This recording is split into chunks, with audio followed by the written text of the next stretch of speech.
All right, welcome back, family. Man, these lives have been really productive. I think the stats showed 26,000 people in the room. You all are showing up, showing out. The following is exponential. I appreciate it, right? So coming back to focus on the conflict. It's weird that we're looking at it like conflict.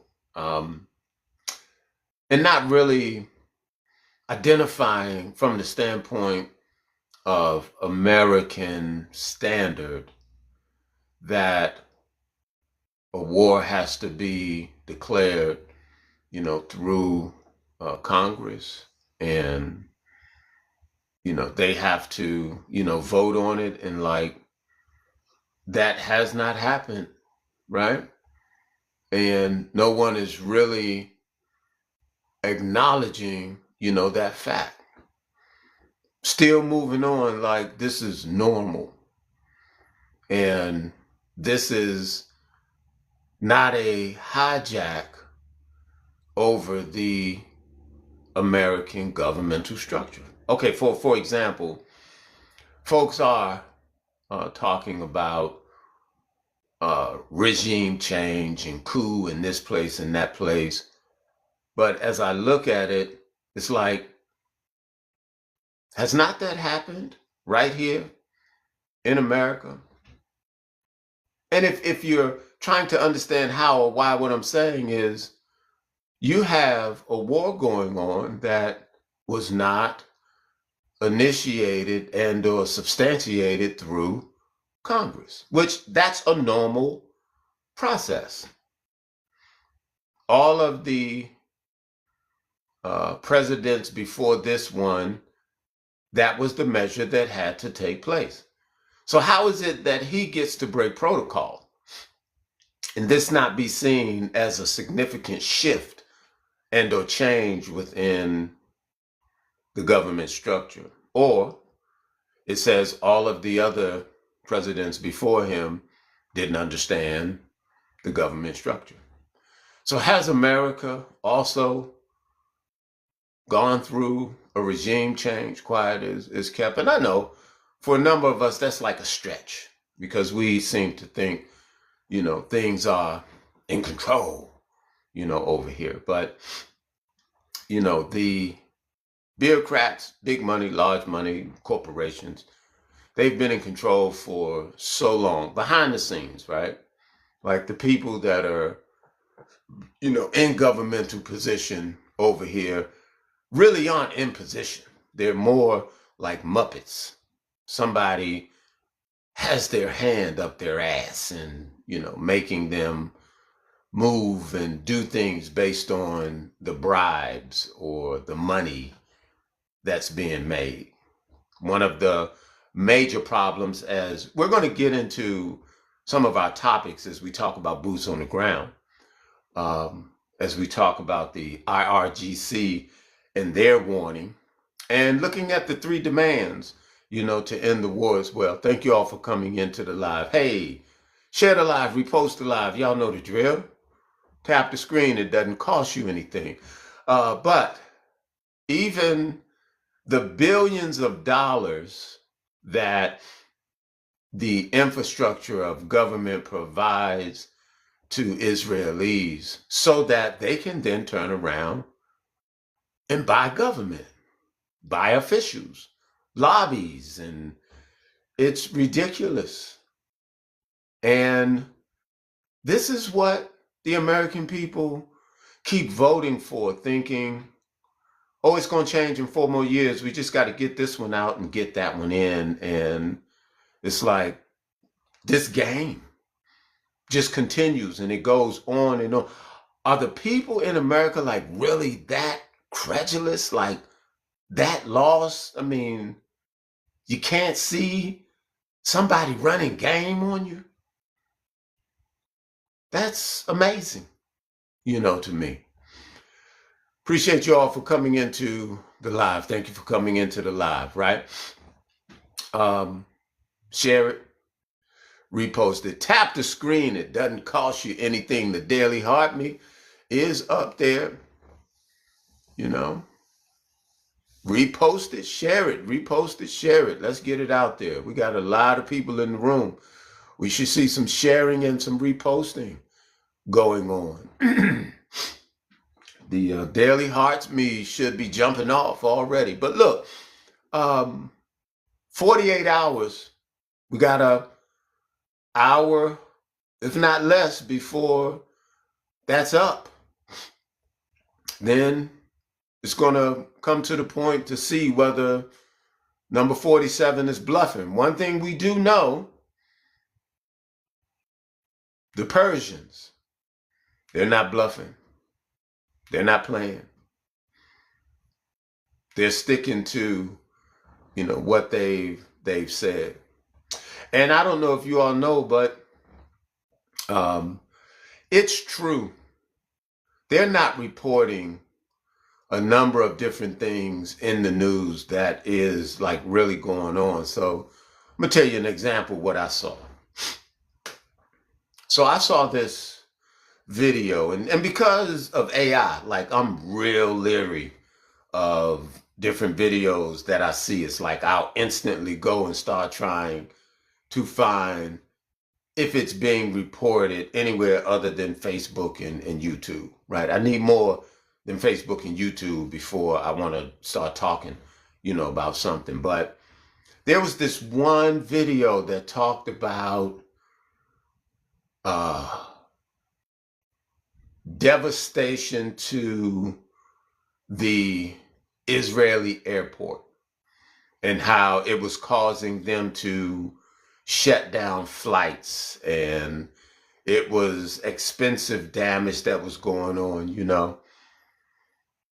And I couldn't find anything on it. And I thought, I was like, here we go again, with this AI, stuff. But today, and that video that I saw had to be maybe 4 or 5 days ago. Okay, between 4 or 5 days. Okay, 4 or 5 days, whatever, right? But now today, I heard that the airport over there has been affected and flights have been changed. So immediately it made me go back to that video, and then I'm like, you know what? They're not truly reporting the different aspects of damage that's taking place, over there. Or the military for the U.S. is like, I'm real skeptical now, way more, skeptical. At first, I kind of give them the benefit of the doubt, but now it's like they don't want people to truly know how bad they're affected.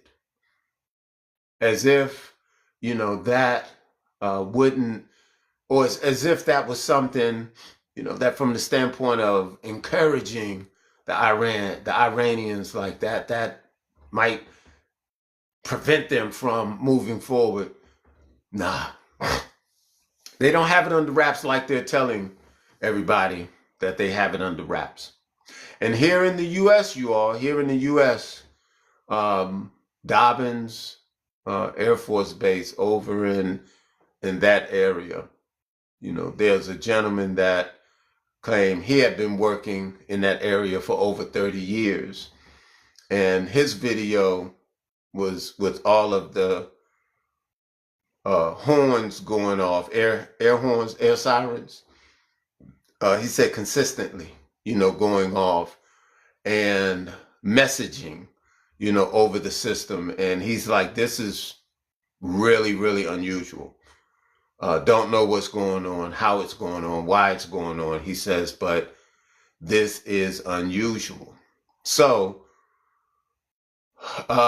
America is either preparing for something, or something is also transpiring, right here in America, as well.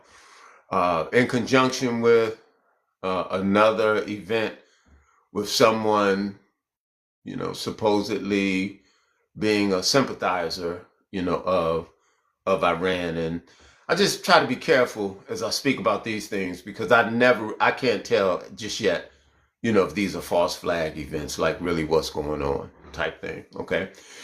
Thank you all for coming into the live, like tap the screen. It doesn't cost you anything. Okay. Share the live, repost the live. Thank you for coming into the room. The Daily Heart Me is up there. You all appreciate you. So, looking at where do we want to go first? Oh, boots on the ground. Let me go there. So with boots on the ground, why do the Israeli soldiers, shouldn't they go into Iran and handle business? Why is it the election of U.S. troops to do it? They're over in Lebanon, dealing from that standpoint. And yesterday we had an Israeli on saying America ain't nothing. America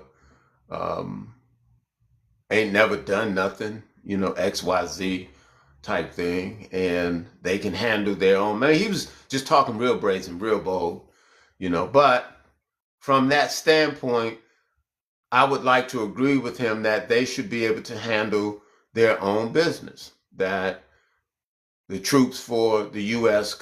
should back the hell up. Let them have it. So I think it should be to where more social media platforms put out there and talk about the IDF going into boots on the ground in Iran. The IDF send Israelis, let them go. And then you think about the IRGC, their warning. Like they gave their warning, Trump gave his warning, right? The IRGC is saying, the strait, it's not totally closed. It's open for anyone but the allies to the U.S. in the U.S. Anybody else, you can get through. All right, so 47 has given his 48 hour, where the 3 demands to end the war, Iran gave their demands. They gave 30 days to remove all the troops. They gave 60 days to, what was the 60 days for? They gave 60 days. It was to lift all sanctions against Iran dating back to 1979, including banking restrictions, oil export limitations, and all technological transfer bans within 60 days. That was 60 days, for that. And then the third was, they want the U.S. and or Israel to pay reparations. Wouldn't that be something if Israel had to pay reparations? Looking at all of the harm and foul, that they cry, and for reparations needing to be paid, to them, that then they would have to turn around and pay reparations. Wouldn't that be something? All right, we got our first person, I think, coming up here. Let's see who we got. Jude Lee, how you doing, Jude? Jude, can you hear me? Jude going once. What you come up here for, Jude? All right, we're going to get Jude out of here. All right, it's too early for the games. Too early. Thank you all for coming into the live, right? Tap the screen. It don't cost you anything. All right, so here, the third, they want them to pay reparations to Iran for economic warfare costing 800 billion in revenue from the last 40 years, and they want 500 billion within 10 years. Those are the three demands, and then they say if those demands are not met, then there are other measures that they'll take, the retaliatory measures. So let's look at the retaliatory measures, and then we'll open up the stage. Okay. All right. So they say failure to meet these demands. All right. Failure to meet these demands. First, they said the strait will be completely shut down after the 30-day grace period. So that one has changed a little bit. I'm not sure if you all understand. It has changed a little bit based on what the IRGC has stated, to where if they attack the infrastructure, their energy resources in Iran, they're saying they're then going to shut the strait down completely. And then they're not going to allow it to be open back up until they can fix all of their infrastructure. Basically saying the strait will be finished for the next 10, 15 years, or however long it takes them, to rebuild. They're like, we got the keys. Okay. And we'll get to say, when. So this is real serious as to calling 47's bluff. And for all of you that think this is a walk in the park, you've underestimated the scenario. Okay. So number two, they are prepared to activate all of their military partners, including China and Russia, to defeat their foes. You all, for you thinking that, they are, playing games here, this is a wake-up call. And let's see who we got, on the stage here. Okay, we got Mimbora. Mimbora. Okay, hold on, Mimbora. Let me read this last one. And lastly, you all, based on their three demands, they claim to develop and deploy, and you all heard me talk about this before.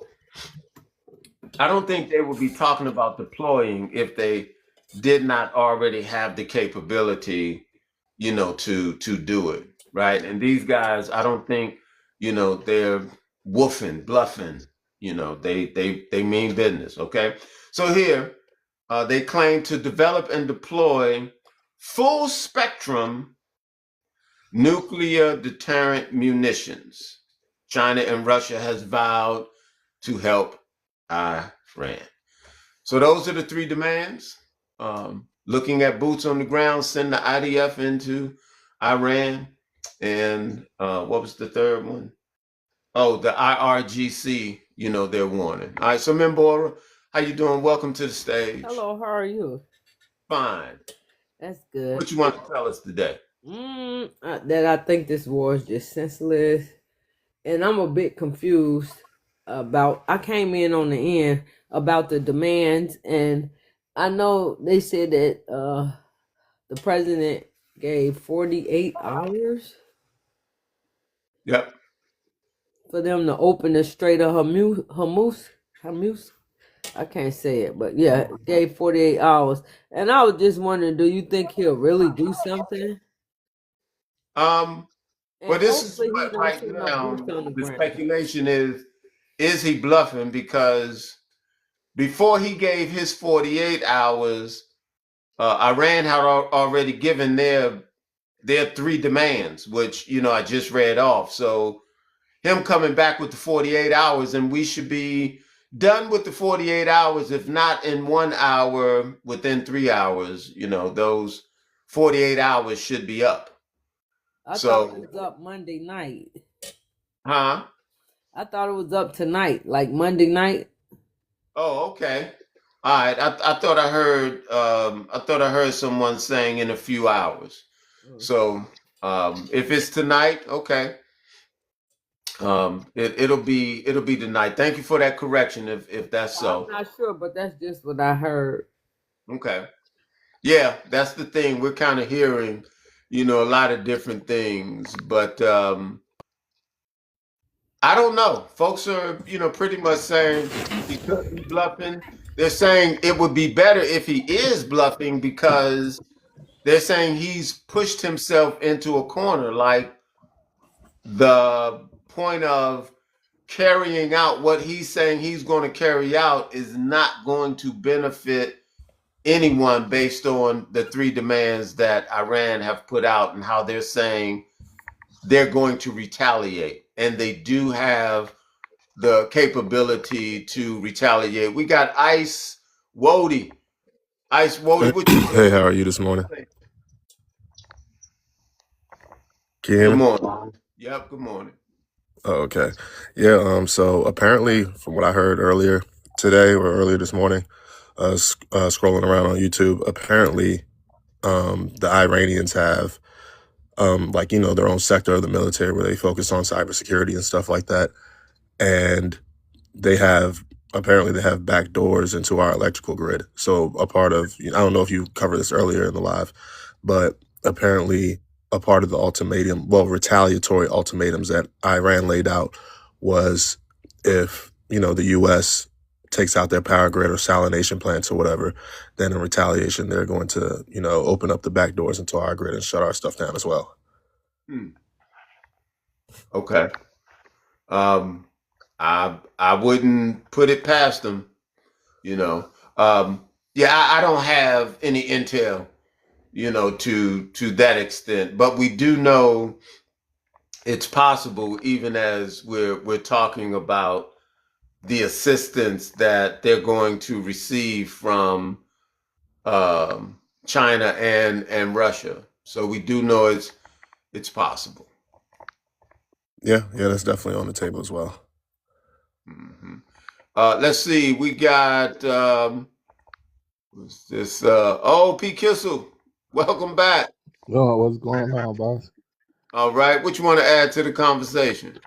Oh yeah, I just my point on it is like I think it was a mistake to go over there and do that because we don't have our other ally in check, and the simple fact that we optics is everything, so we really started this one particular war at the end and took out their leaders and then hit a school, and so it's just the foundation of the war. Well, I know they're not calling it a war.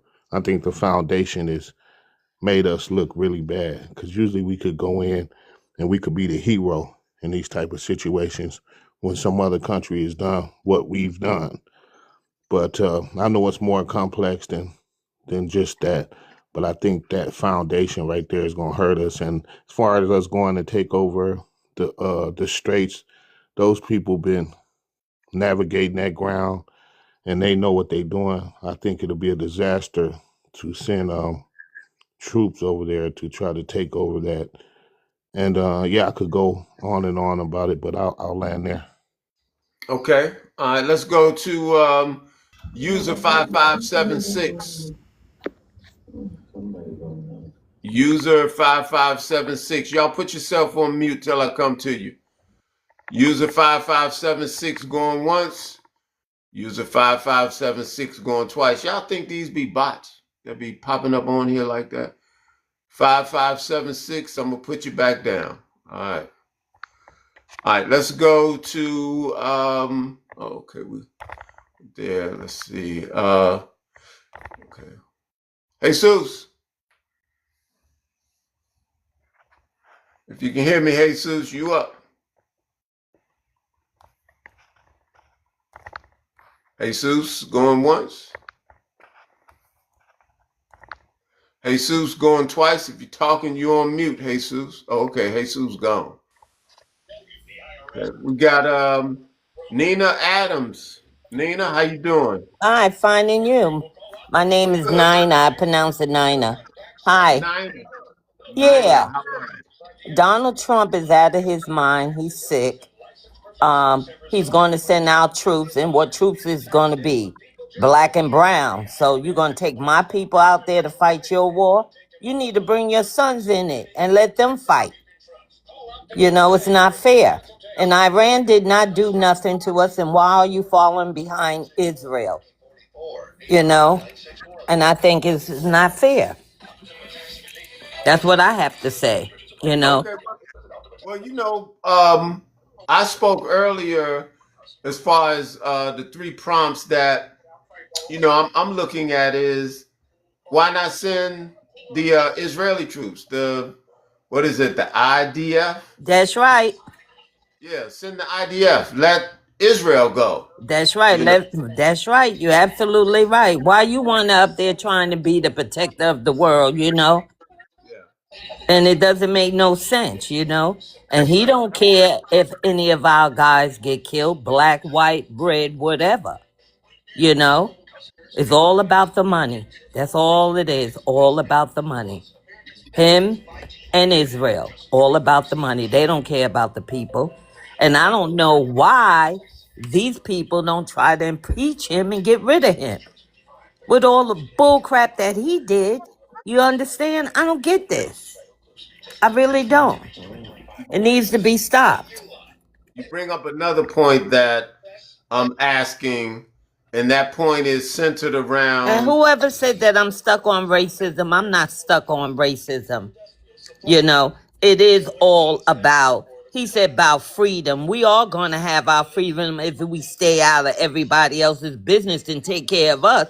You want Donald Trump want to spend millions and millions of money on this war where you got millions of homeless people that's starving, people that's trying to work, the middle class and stuff. You giving tax breaks to the richest. Come on, please. Nina, Nina, don't No, let them I'm get you not. I just want to like say that, that bud. because I know we got a bunch of trolls and a bunch of haters, but who Yeah, cares? right. I just wanted to make that because that person is not sounding realistic. It ain't about no freedom. Let that person, since he's talking so much, you go out there and fight the Iranians.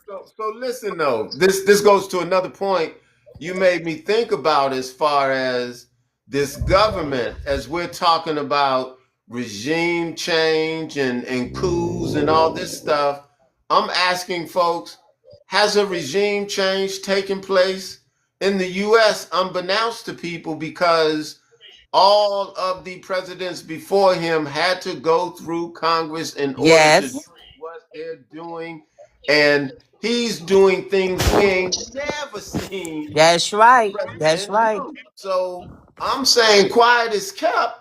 Has America gone through a degree of regime change and or something has shifted and then Read the government is Bible. telling folks it's not going back, to what you may be used to. This is something new. All right, so who we got that just came on the stage? Hamster, Thank what you you. want to add to the conversation? Well, can you hear me? I hear you loud and clear, Hamster. All right. Welcome. You guys need to pick up the Bible and read it because all this has come to pass. This has to happen. If you're a God, believe in God, then pick up that Bible that's in your drawer and read it because you should know this is going to happen. It's the truth. Okay. What would you like to So enlighten us on that? wait, Member. Wait. Big I don't love. want. Hold on. Hello. I I do not want this to turn into a biblical discussion. I get When it. that Life. door opens, it I just can go ask you goes, one question. I far get left. it, but And, it's true. You got to read it. I'm not saying it's not true, Hamster. I'm not saying it's not true. What I'm saying is I'm looking to discuss something different, right? I agree with the prophecy, and I'm normally talking about that on Saturday. I mean, fully engrossed, into the Bible and the scripture, but I'm not trying to have this conversation go that way today. We've had it happen, before. I'm just asking today if we can kind of look at, some of the other factors centered around boots on the ground, send the IDF, the IRGC, the warning that they put out, and these three demands. But hold on one second. We got Aldira, Aldira that just came on stage. Aldira, unmute your mic. What you want to Uh, add to the Look, conversation? put in this way, yeah. If we said we want a regime change, should we pull a regime change down in USA? How many black people they kill? Does Iran even go to America tell how they should conduct for black people down there? Does that matter, or it doesn't matter? It Or does what matter. about Mexicans? What about Mexicans? What about other minority? What about the what do you call it? So-called native Indian, which they massacre for take over the country? Will anyone, any nation, ever raise it to say, look, we need regime change? Or because Iran kill a few people down in their country, or whatever is the case. Look, if any pulling this way, any organization who go there to challenge the establishment, would they let it slide or they trying to crush them?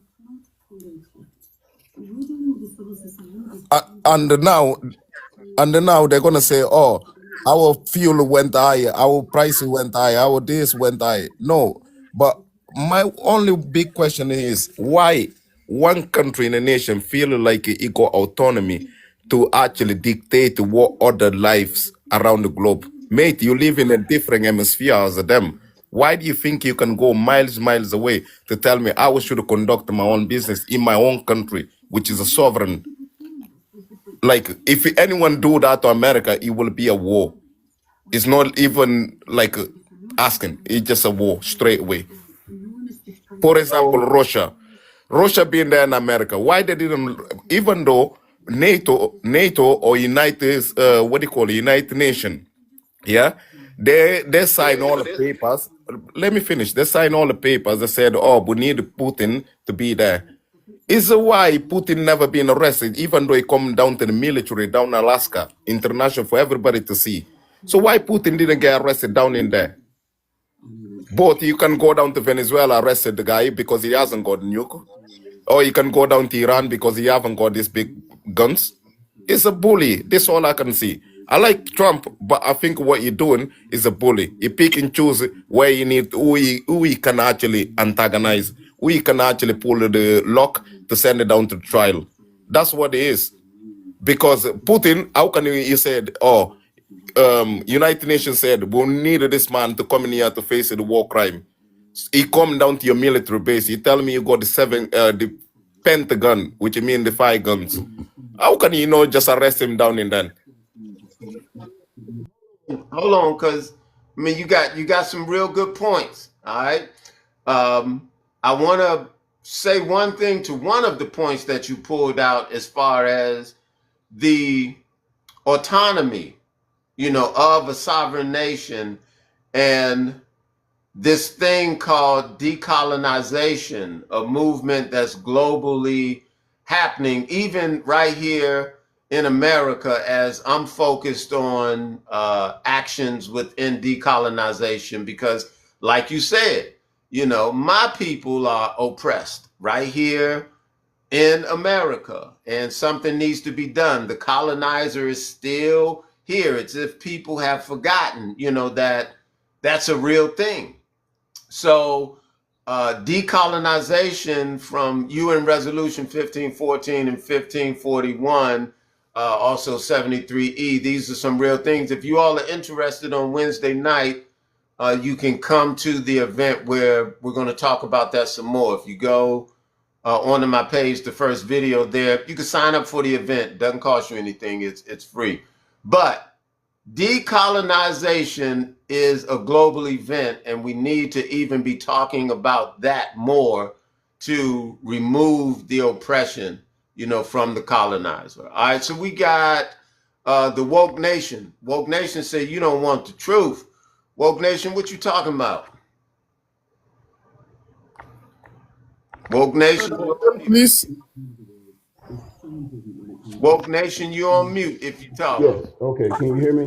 Can you hear me? Yeah, I can hear you now. Go ahead. Hey, I appreciate you, brother. You know what? Normally, when I come up, people don't let me speak. Okay. And yes, that's what I believe that a lot of the problem that's going on is because of black men. You know, because of the black man that doesn't want to stand up and build a nation that they're supposed to be. In this country that you call Iran, they've been around for 10,000 years. So in the United States, about 250 years, okay? In the state of Israel for 48 years, 70 some years, okay? So I appreciate you for letting me speak. And my thing is this right here. Until black men stand up and be a man and men, the world will never change.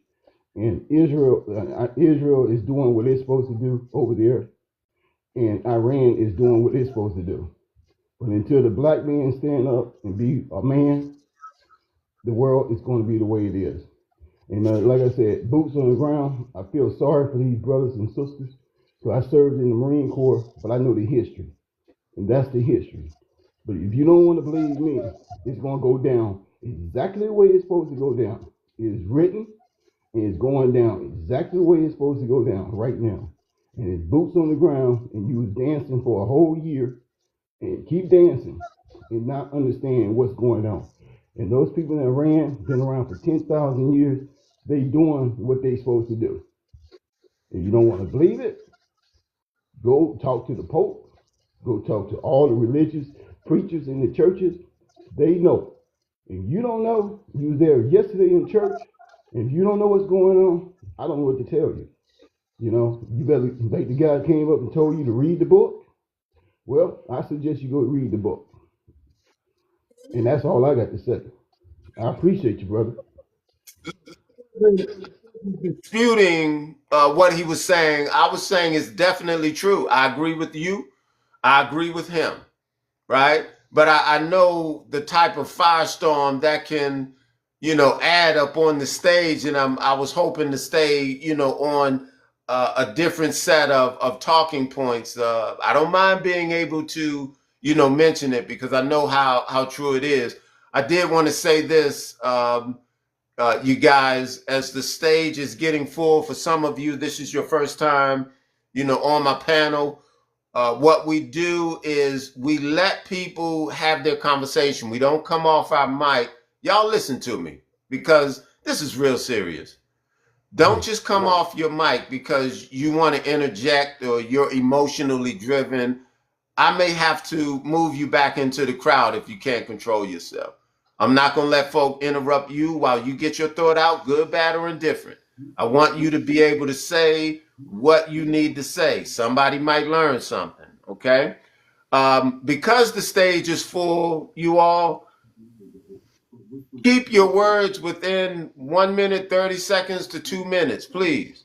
Otherwise, I will have to, interrupt so that we can kind of let everybody go, and then we'll open the stage up and we can do rebuttals. But what we're not going to do is disrespect each other up on this panel. We're going to have a good conversation, and we're going to have some order, with what we do. So, hopefully everybody can agree with that. If you can't agree with that, you can go ahead and let yourself down off the stage, or at some point I will, let you down off the stage. I'll say this and then we'll go to the next speaker.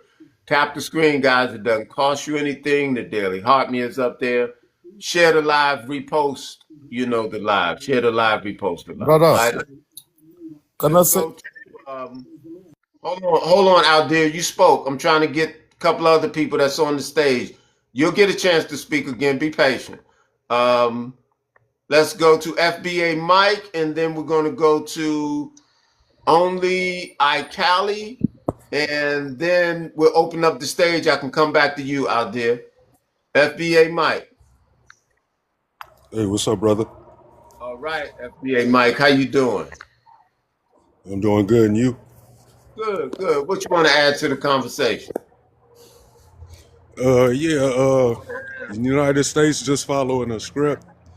It's a 2009 Brookings Institution report, Pathway to Persia. This all in there. This Okay. all in there. How they use our Israel to bomb Iran, take all the blame for the United States, all the chaos they got going on in the Hormuz Strait. All of it is a maritime blockade of oil on China. They trying to stop the rise of China. That's all it is. They're using all these other proxy wars to stop Russia and China's growth from the BRICS. Okay. All right. Then I definitely understand what you're saying. I would tell you guys check out Operation Ajax. Operation Ajax will give some history into how we got to where we are, today, going all the way back to the 50s. Check out Operation Ajax. All right, only Cali. What you want to add to the conversation? Only Cali, you're on mute. If you're talking, going once, By the way, I'm going here. twice. Can you hear me? Yep, we can hear you. Go ahead. Yeah, it's only one Cali, by the way. Oh, okay. One Cali. All right, got you.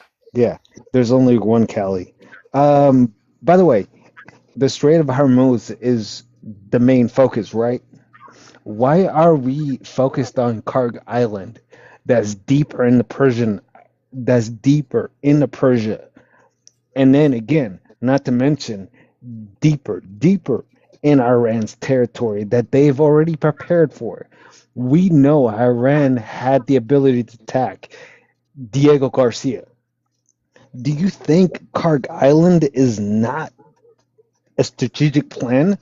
Like, again, they blocked off the Strait of Hormuz and they're asking people to pay money so that they can go through. Again, China is the currency that they're using it. The BRICS people understand exactly what's happening. The United States now lost control of this whole entire war. EU is just sitting there. NATO is just sitting there. Everybody is just sitting there. Nobody will attack Iran because they know exactly what is reality versus fake. Excuse me. I had smoked and drank about 2 cups. Or All right, we don't need to hear all that, Cali. We don't need to hear all that. We're gonna go to Afro, and then we're gonna go to Tell MJ 1444, because Tell MJ 1444 says blah blah blah blah blah. So I can't wait to get to this one to find out. But Afro Jewish, what you got for us? Yeah, thank you so much for the opportunity. And, I'd like to congratulate everyone's contribution on this show. And as personally, I would like to say, are we all aware about that Iran, the capacity of Iran, we cannot challenge the combined force of the US and Israel unless you're trying to camouflage and talk your own feelings. But the fact is that these are two nuclear superpowers which have uh, global influence and global reach, and Iran cannot fight a combined force from them. However, what they are doing, it's the right cause, and ego is gonna make the Iranian leaders make the country go down, and it will be a historical letdown of their own country. That's what I can say at this moment, because everyone has issue. We have seen the missile range that Iran has right now. It threat even to Europe. So that cannot be tolerated. The regime which has a radical ideology of eradicating Jews in Western civilization. I want to applaud what Donald Trump is doing. He's securing the whole world, and Israel is doing a dirty job for the whole world. A regime which believes in ruling people using a religion cannot be allowed to acquire deadly weapons. A society which is Hold on, Afro Jew. Hold on. I'm gonna go to tell MJ. Hey guys, remember 1 minute 30 seconds, 2 minutes, right? We got a whole stage full of people that want to get their points out, and then we can open it up to rebuttal. After the next speaker, we're going to go to Sydney Blake. So come on, tell MJ 1444 what you got to say that's not blah blah blah. Good morning. Make Good it morning. good. Make it good. Good morning.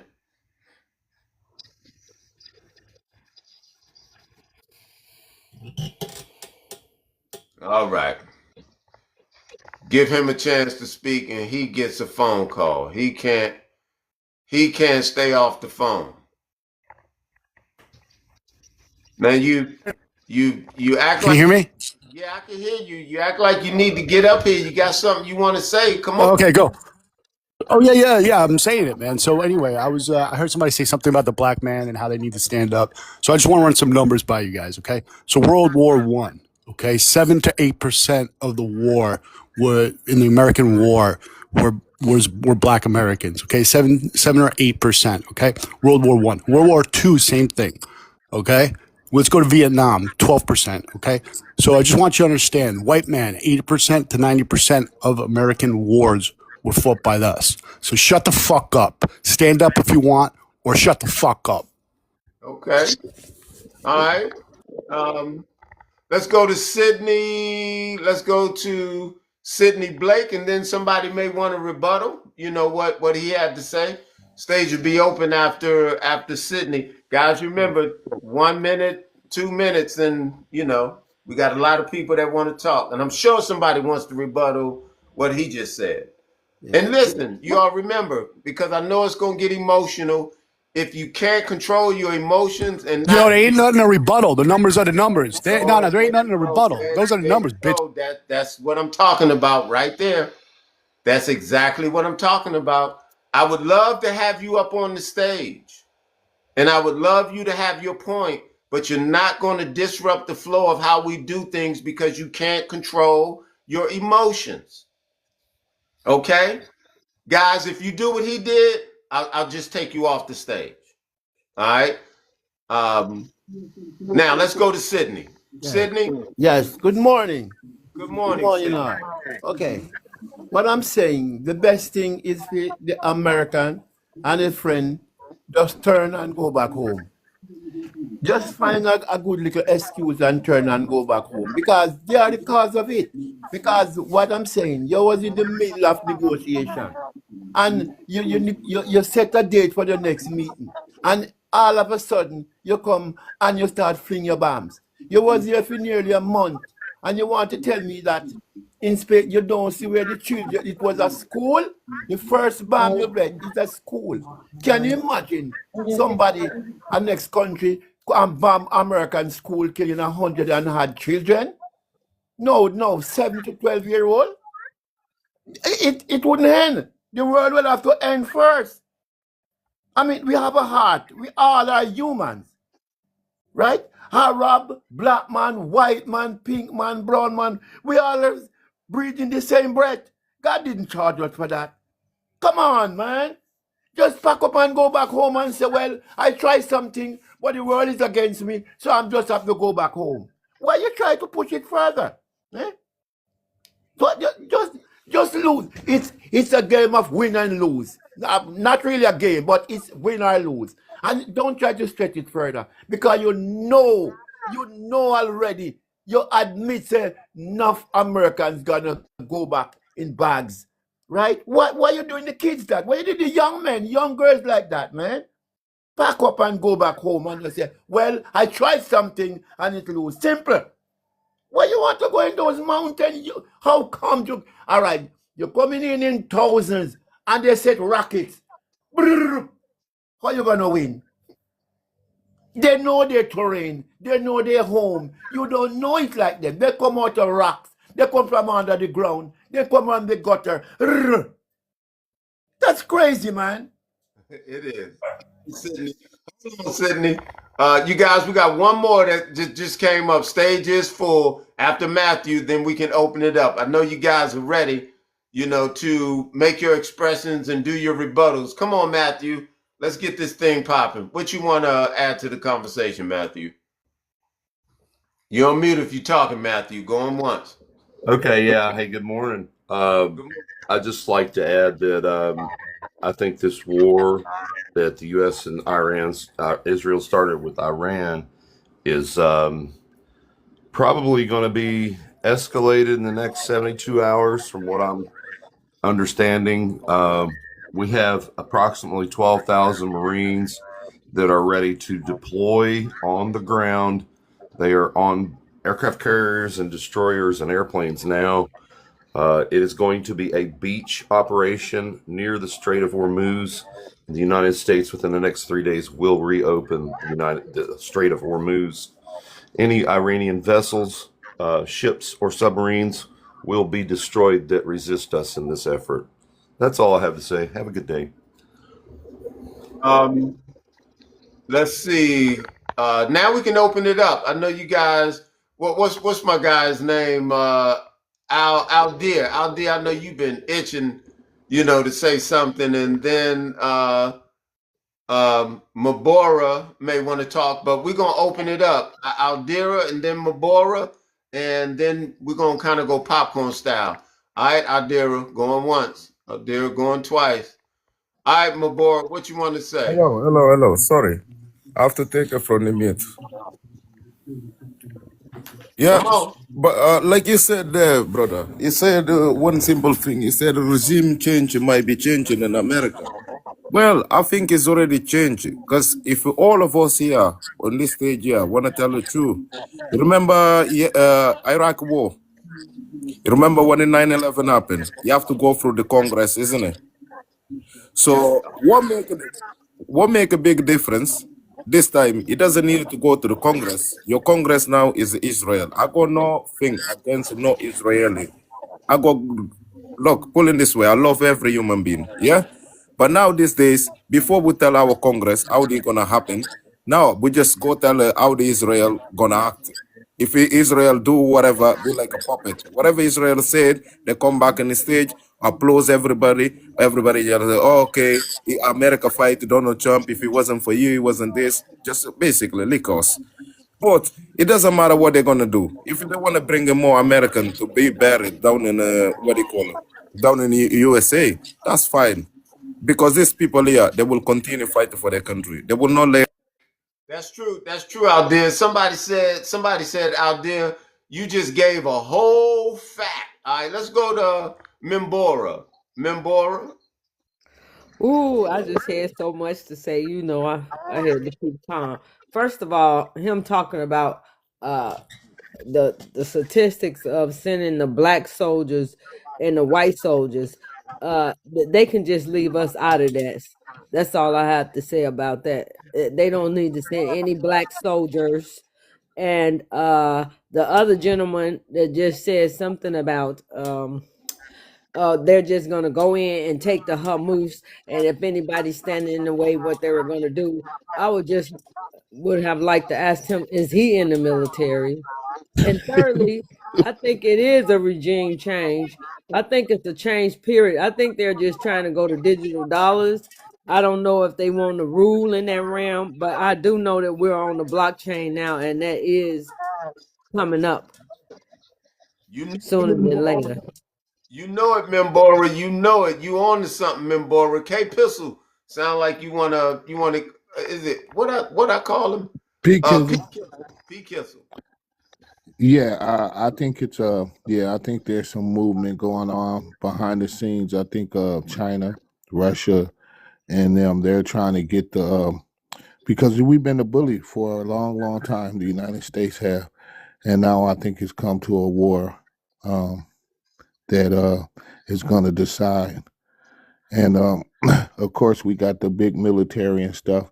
How effective it is, we're about to see. But what's scary about it is China and Russia get to sit back and watch. China especially, because they ain't had to go. They're not military is not being expended like ours has. They've been sitting back watching, and I know they've been building. You know, technology is just not in our hands; it's in everybody's hands. So I think we got to be careful, and I think just thinking we can go take over the straits is going to be a mistake. I feel sorry for the young men and women who are going to be involved in this because it's going to be brutal and ugly.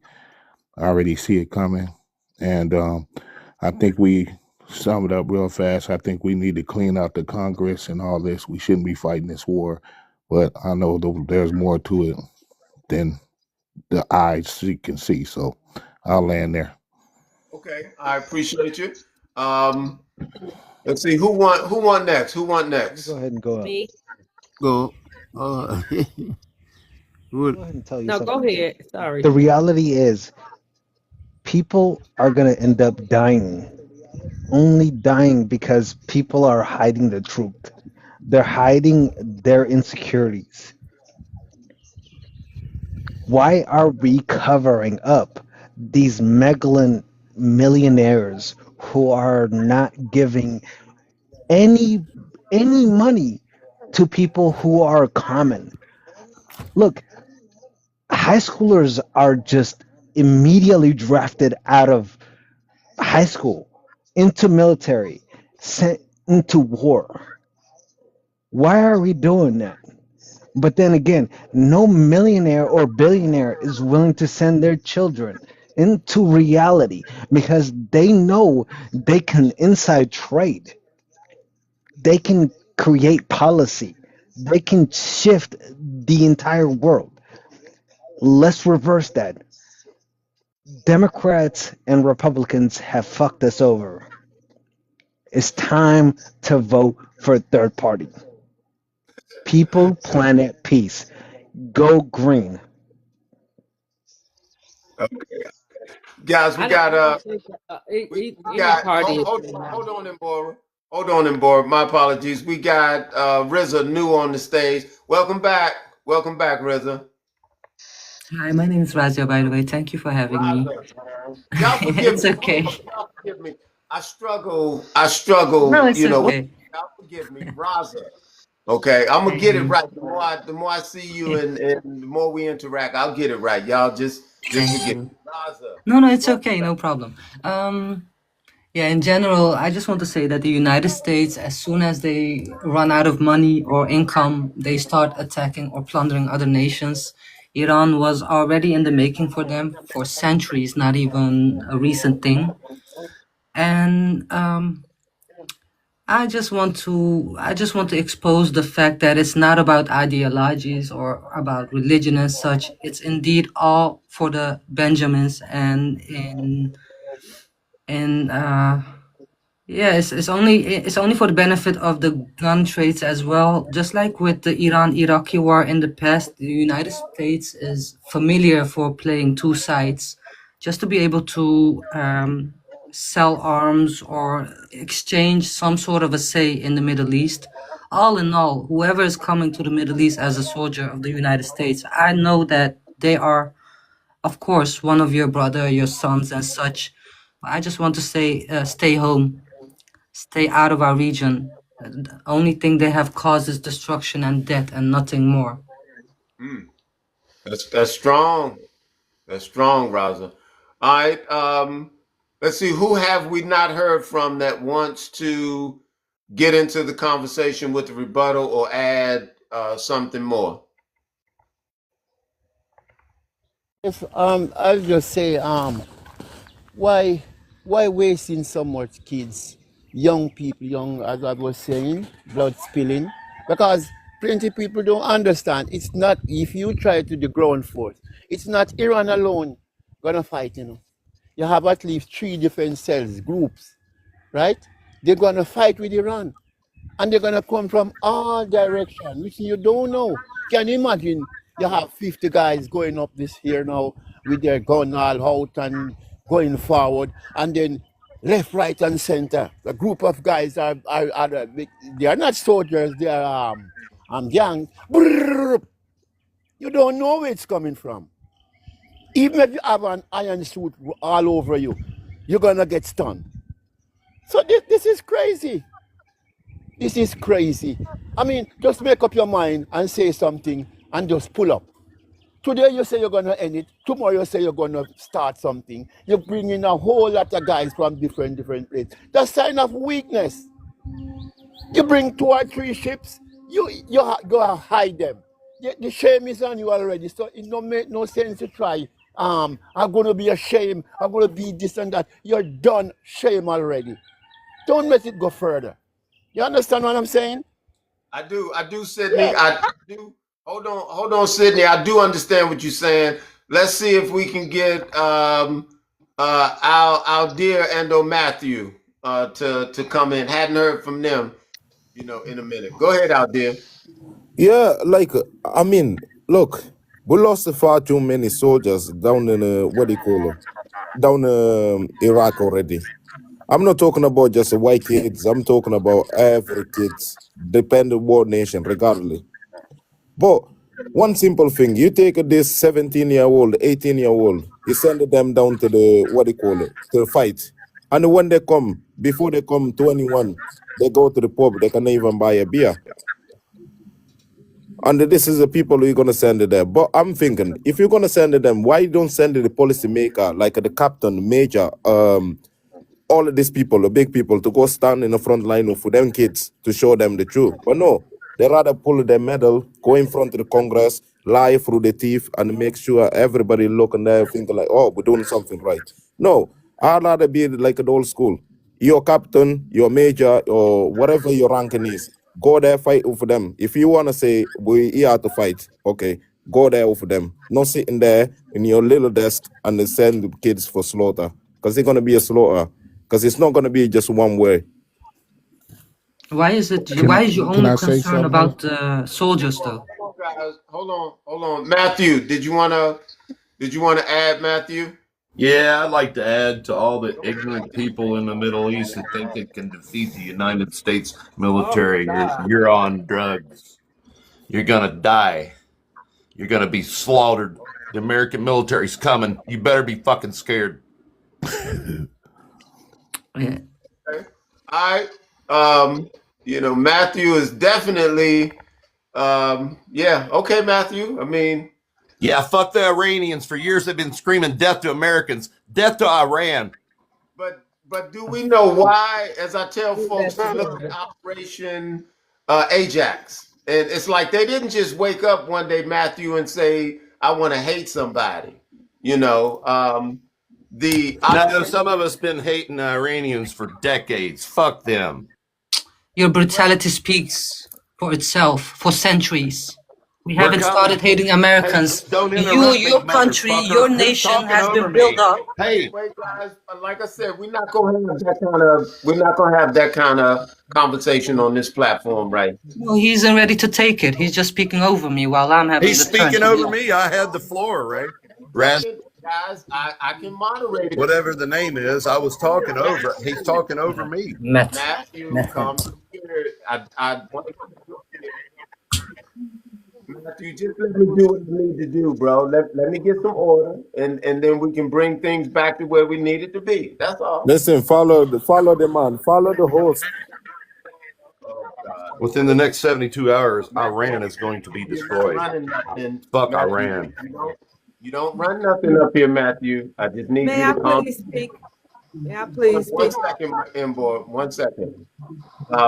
So as I was saying, guys, Operation Ajax, right? This is the um, operation that explains from the 50s what the U.S. and Britain did, to the Persians, interfering with, their government, causing wars, losing millions of lives. So they didn't just wake up, and say, we want to hate, somebody. I mean, something happened, and I don't think folks are really taking responsibility as to, like what America did, what Britain did, So that's why they say DEATH, to America.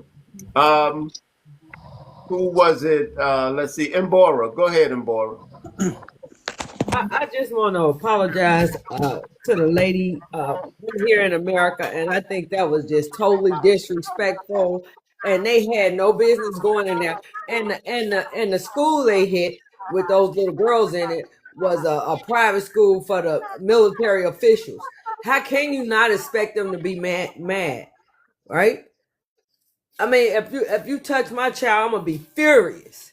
So I just think this is ridiculous, and I think it's something more to it that we can't put our hands on. And the people that's protecting America, they have to be delusional. You think you just gonna go in and do what? Yeah. Grew up in the Middle Well, East. Let me go ahead and tell you about the highway of Middle East. hold on 1 second. Hold on 1 second, May I Callie. Did respond? anybody, did anybody want to rebuttal Matthew?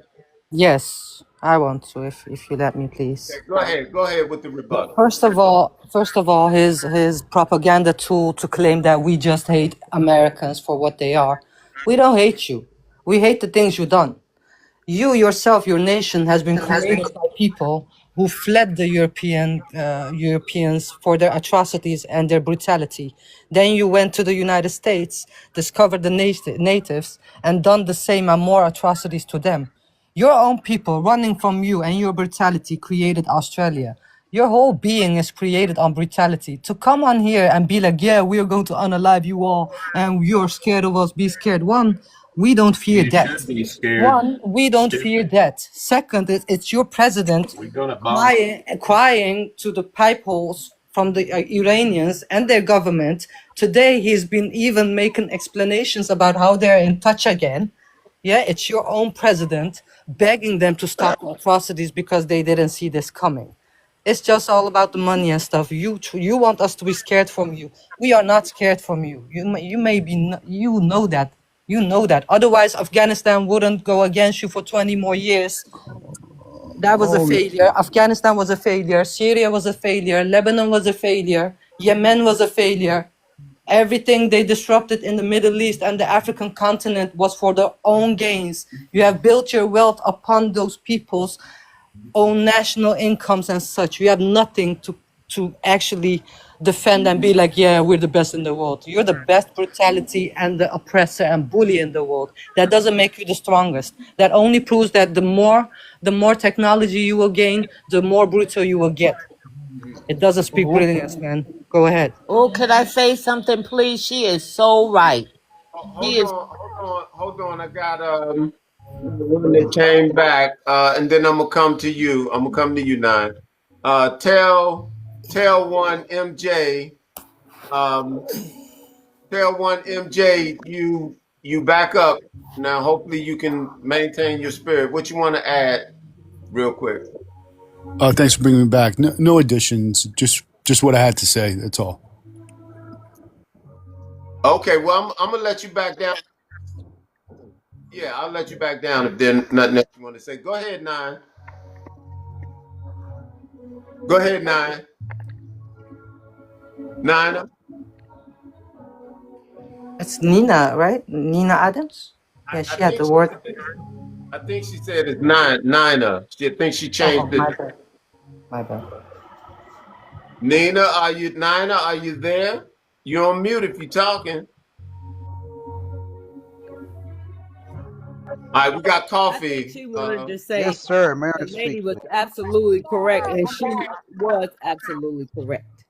Let me Hold say on, this. guys. We got coffee that just came up. Yes, sir. Coffee. So What you want thank to you add for to your the time. conversation? Thank you for your time. Do you have my voice? Can you hear me? Yes, we can hear you. I'm Iranian, and I lived through the first revolution, 1979, and I received out to flee to another country to live The Now peacefully. we background can noise hear you, isn't Coffee. making us hear him. We Hello, can't hear you, Coffee. can you hear me a bit better now? Now we can hear you. Okay, well, I'm a 60-year-old man, Iranian, who fled Iran 1982, and ever since following the politics within Iran. Iranian people has been suffering ever since. This government, in the name of Islam, the the rape, stole everything from these people. As per data and research, there are over 60,000 executions in Iran. 50% is drug trafficking, 35% is political, and the rest along the way. These people are narcissists. They want to kill Americans. They're training T group to get rid of all the countries around them, Israel and USA. USA is welcome to help to get rid of this government, and it's a beneficial to US government. Although there's a little financial loss, but in the long run, American people will be safe. These people are not safe. They're savage. They don't have no friends. They kill their neighbors, and there's nothing for them to go on except hatred to the rest of the world. Please understand, it's coming first-hand information from Iranian who lived through all these years with these people.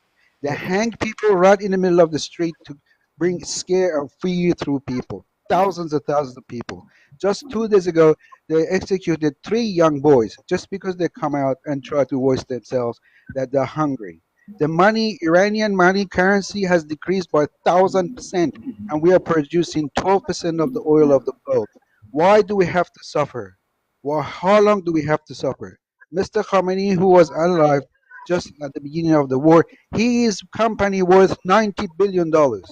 His son worth $4 billion. It's all over the research. Please go and look at the data. It's not what I'm guessing, it's the research. So thank you, USA. Thank you for coming to help the Oh, Iranian people to get rid Hey, of this hey, Hold hey, on, hey. guys. Hold No, on, no, no. guys. No, no, no, Hold, no. hold on, guys. Hold on. All right, so Coffee just made his expression. Now I'm going to ask because I think Raza may be more informed to respond to Coffee because she's in that region, No, as no, no. well. Brother, I got something to Hold say. on, out there. Hold on, sir. Just hold on. thank you. Raza, I wanted to ask Raza to respond. Then I'll come back to you out there. I believe Raza may be a little more prepared to respond directly to what Yeah. Coffee has said. Raza, are you there? Yes, yes, I'm here. Thank you. I will keep it short though. Um, so you guys, I just want you to see the clear picture. This guy claims to be an Iranian who basically was outcasted for being a traitor. That's why he can travel back. But he's out here now in the United States probably and cheering on for the United States for them to unaliving its own, their own civilians. You want to say, way to go, America, good job, because they boomed schools and such, and you want to claim you're Iranian. Let's go back to the Pahlavi region and the government that was forcibly placed by the United States. Those guys have had like a secret police force, Savak, and had caused many atrocities. There's a reason for the Iranians to end up being a bit more extreme in their religion and choose a side that was suited for them more because they were oppressed by the Pahlavi what they call king or whatever he was, by the Pahlavi government that was placed by the United States. There's a reason these guys out of Iran are hating the Iranian regime and such. And I'm not saying that they're the best. As a Turk, they're the enemies of most Islamic countries as of as of in the history with their atrocities. They killed more Sunni Muslims than Americans or Europeans. So that doesn't mean I support the regime, but I support the Iranian people. I support Iran as a whole. And I truly, truly want you to see that these guys, these Pahlavi supporters, are traitors from the outside. Most of them are just Zionist Iranians or Jewish Iranians, not even speaking their own main tongue. And if they do, they will never be welcome in Iran by the people of Iran. Like the way he speaks, are you really going to tell me you're my countrymen while you out here cheering for the unalivings of kids, man, civilians? The United States and Israel doesn't uphold any international law. And you want to come here cheer that on. You're a disgrace. You're a traitor. You will never be welcome in Iran. Stay there. Okay, hold on. All right, hold on, Raza. Very well. Let's go to Al dear. All All the right. well, Batista, call it Batista, simple.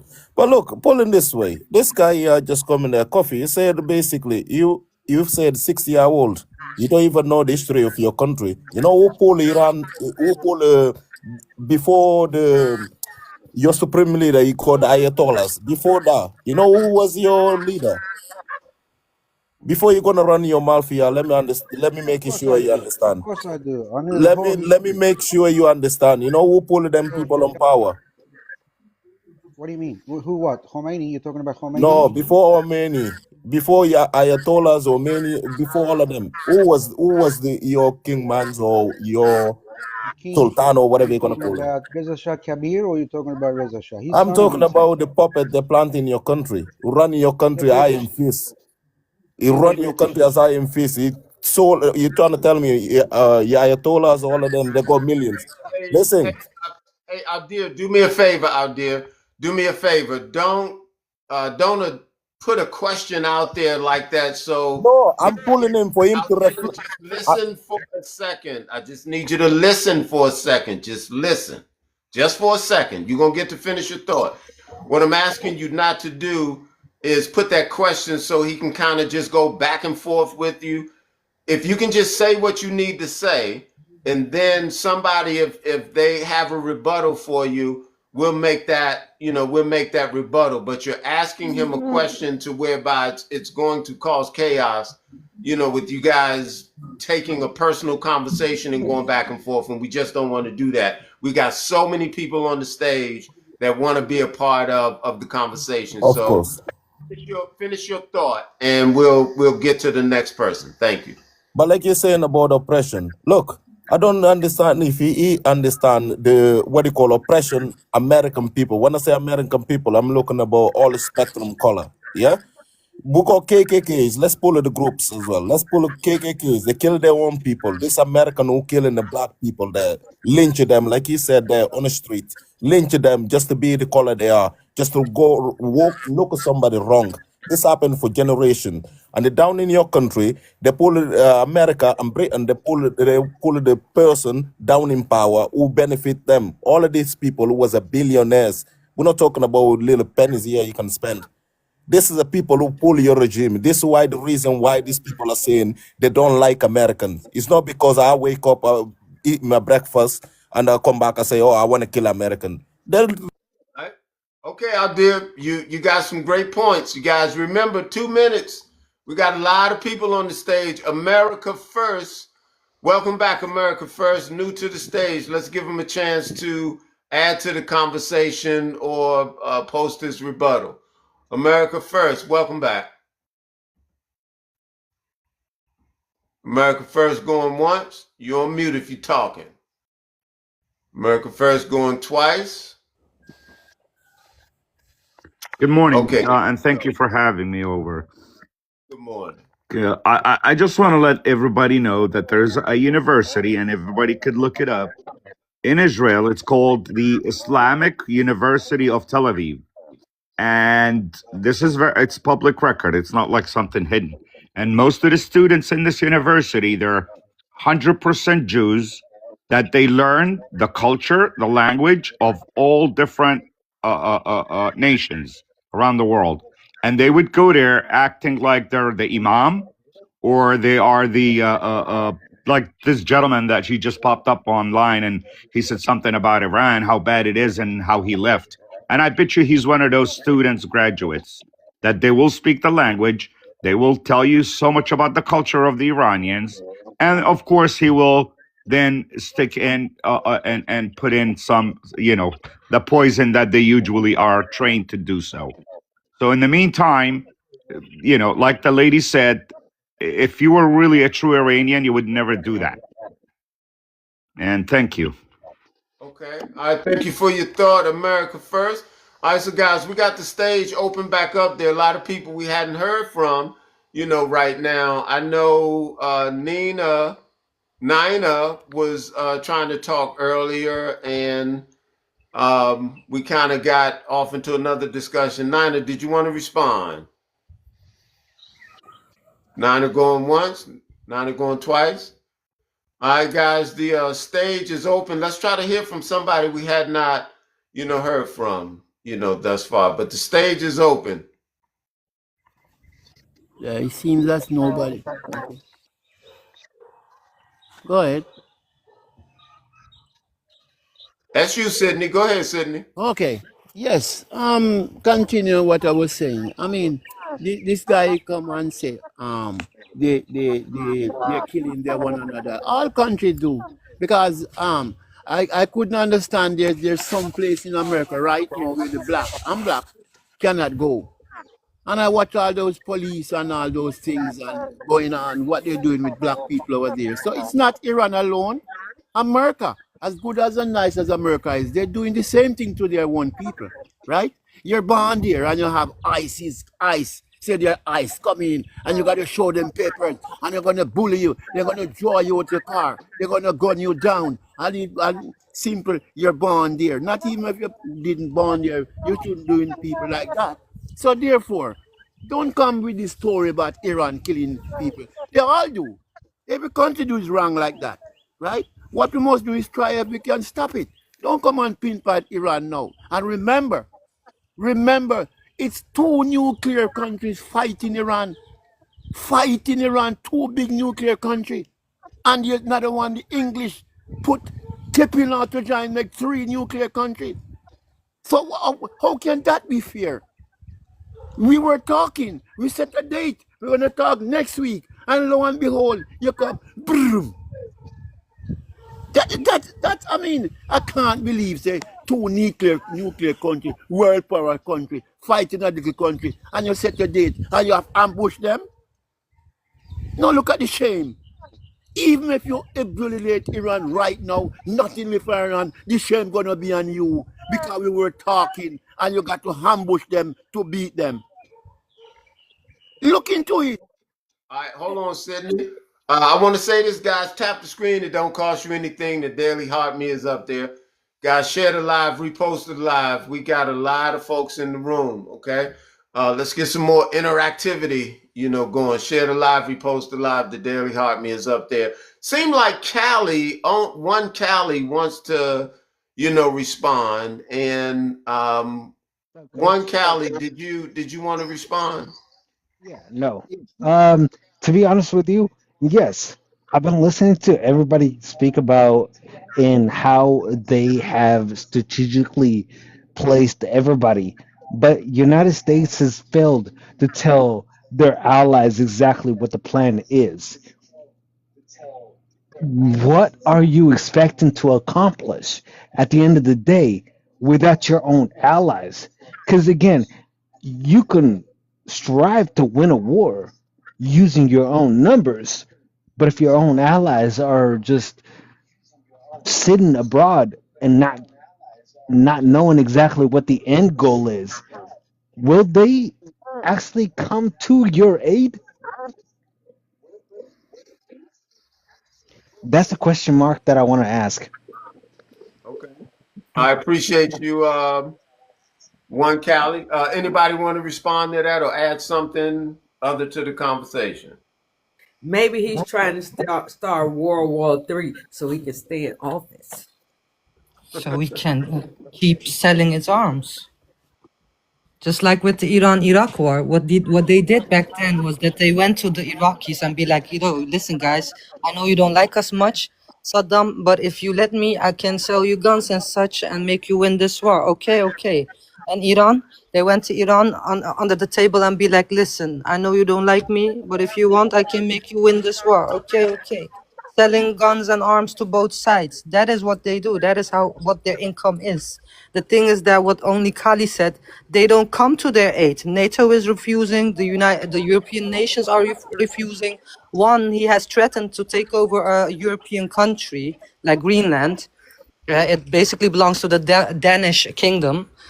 Second is that he has started a war without an outcome or without even discussing or asking them if they wanted to join the war. This is not a NATO war. This is totally plundering and theft. This is nothing more than that. And not only that, it was an agreement already in place because I believe Obama and Iran had an agreement already in place. Yeah. And the thing is that the coffee guy, like he's back now. Coffee. Hang on in a minute. Hang on in a minute. Are This you is this letting is me? Are you how. letting me Listen, no, complete no. my sentence, please? Coffee, you and other Raza Pahlavi supporters fail to mention that it's you actually that don't have a actual democratic view. You're in the lines of kingdom and such. The current government of Iran is basically being spied on by you. You're being supported and sponsored by the U.S. and Israel. You have never even been to the country. Like Pavlavi's son has never been to Iran. How do you want, like logically, a guy that never been to the country rule the people of Iran? Like that's so stupid. Let's be real now. That's retarded. Hey, so let's see. Coffee, did you want to respond? I Yes, thought please. Coffee you was done. Yes, That's please. why I Yes, kind please. of put See, you down. But go this ahead, is Coffee. how. Hold on, If Coffee. anyone complains about the Hold on, Coffee. economic and Hold on. I don't know if you can hear me. Hold on, Coffee. Then after that, I think was it the Mabora wanted to respond maybe, or American First after Coffee, and we'll open the stage back up. All right, go ahead, Coffee. this is how exactly they act. Every time somebody complains about the situation of how people are living, he's gonna be betrayed. He's a betrayer. He's not backing up the government. This is exactly the attitude of the government. Supposed to say, since the revolution of 1979, we have about 10% of the population escape away from the government. We have 4 million refugees in other countries. You tell me with your research and data, how many people we had refugees prior to 1979 and how many migrants we had. This is the situation. This is always the case. People are afraid to get prosecuted, to get killed. I'm not a betrayer. I left Iran because I was afraid of my life to be dead. And I'm glad that I did that. But my cousin didn't. My other nephew didn't. This is what you don't understand. You're coming here and saying all these things and thinking you're making yourself look good. No, mate. It's not. This situation in Iran is terrible. They're executing 2 months ago more than 35,000 people. Go and have a look at it. Go and Agents. look at the search Hey, and data. hey, I'll stop talking. I'm getting too upset with this. Okay. again, Hold on, guys. Hey, let's remember while other folks are talking, we don't want to interrupt them, while they're talking. I want everybody to be able to get their thoughts out uninterrupted. And then after they're done, I'll make certain you have a chance, to respond. But, to maintain order on the stage, I'm really asking you guys to show a little bit of discipline. I got somebody new that just came up called Fun Learn Light Up, and then you guys may want to respond to what Coffee said. So, Fun Learn Light Up, what you want to add to the conversation? yeah. Uh, well, I have a lot to say on this. Okay, Um, well, Fun Learn Light, you got a lot to say, but I'm gonna need you to say it in a minute, 30 seconds to 2 minutes, because we got a lot of people on the stage. So, take your minute and 30, and then we can come back to you. Can you do that? yes, Okay, go ahead. yeah. So I think there is a lot of dimensions to this problem, and one of the things that monarchy supporters don't realize is that the danger of civil war in Iran. Pahlavi is spearheading a specific group of people who can easily cause this kind of ethnic issues, so to say. So that's one problem they ignore. Then I could say that at this point in Iran's being, I mean, there is no denial that there needs to be first dangers, let's say, blocked away. So there is the Israel and US coalition. That's the first threat to the country. And after that, it's the civil war. And I don't see that these supporters addressing that. So anything they say for me is in the shadows. Okay, I'm done. Okay, all right. Anybody want to rebuttal to what Coffee said or speak to what Fun Learn Light Up I, has put up? I I think Funlight said he keeps reiterating that Iranians are killing their own people.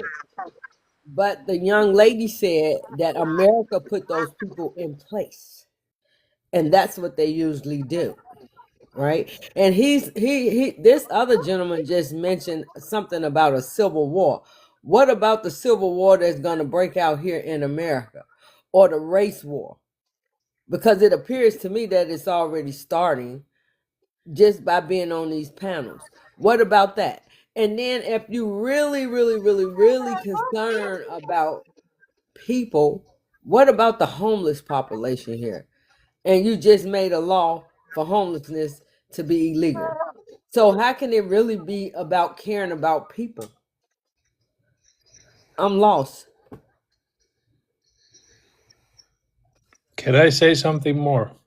All right, hold on, Fun Learn Light Up. Let's see if we got anybody else that wanted to rebuttal or add to it. May I add to Coffee's sayings? Sure.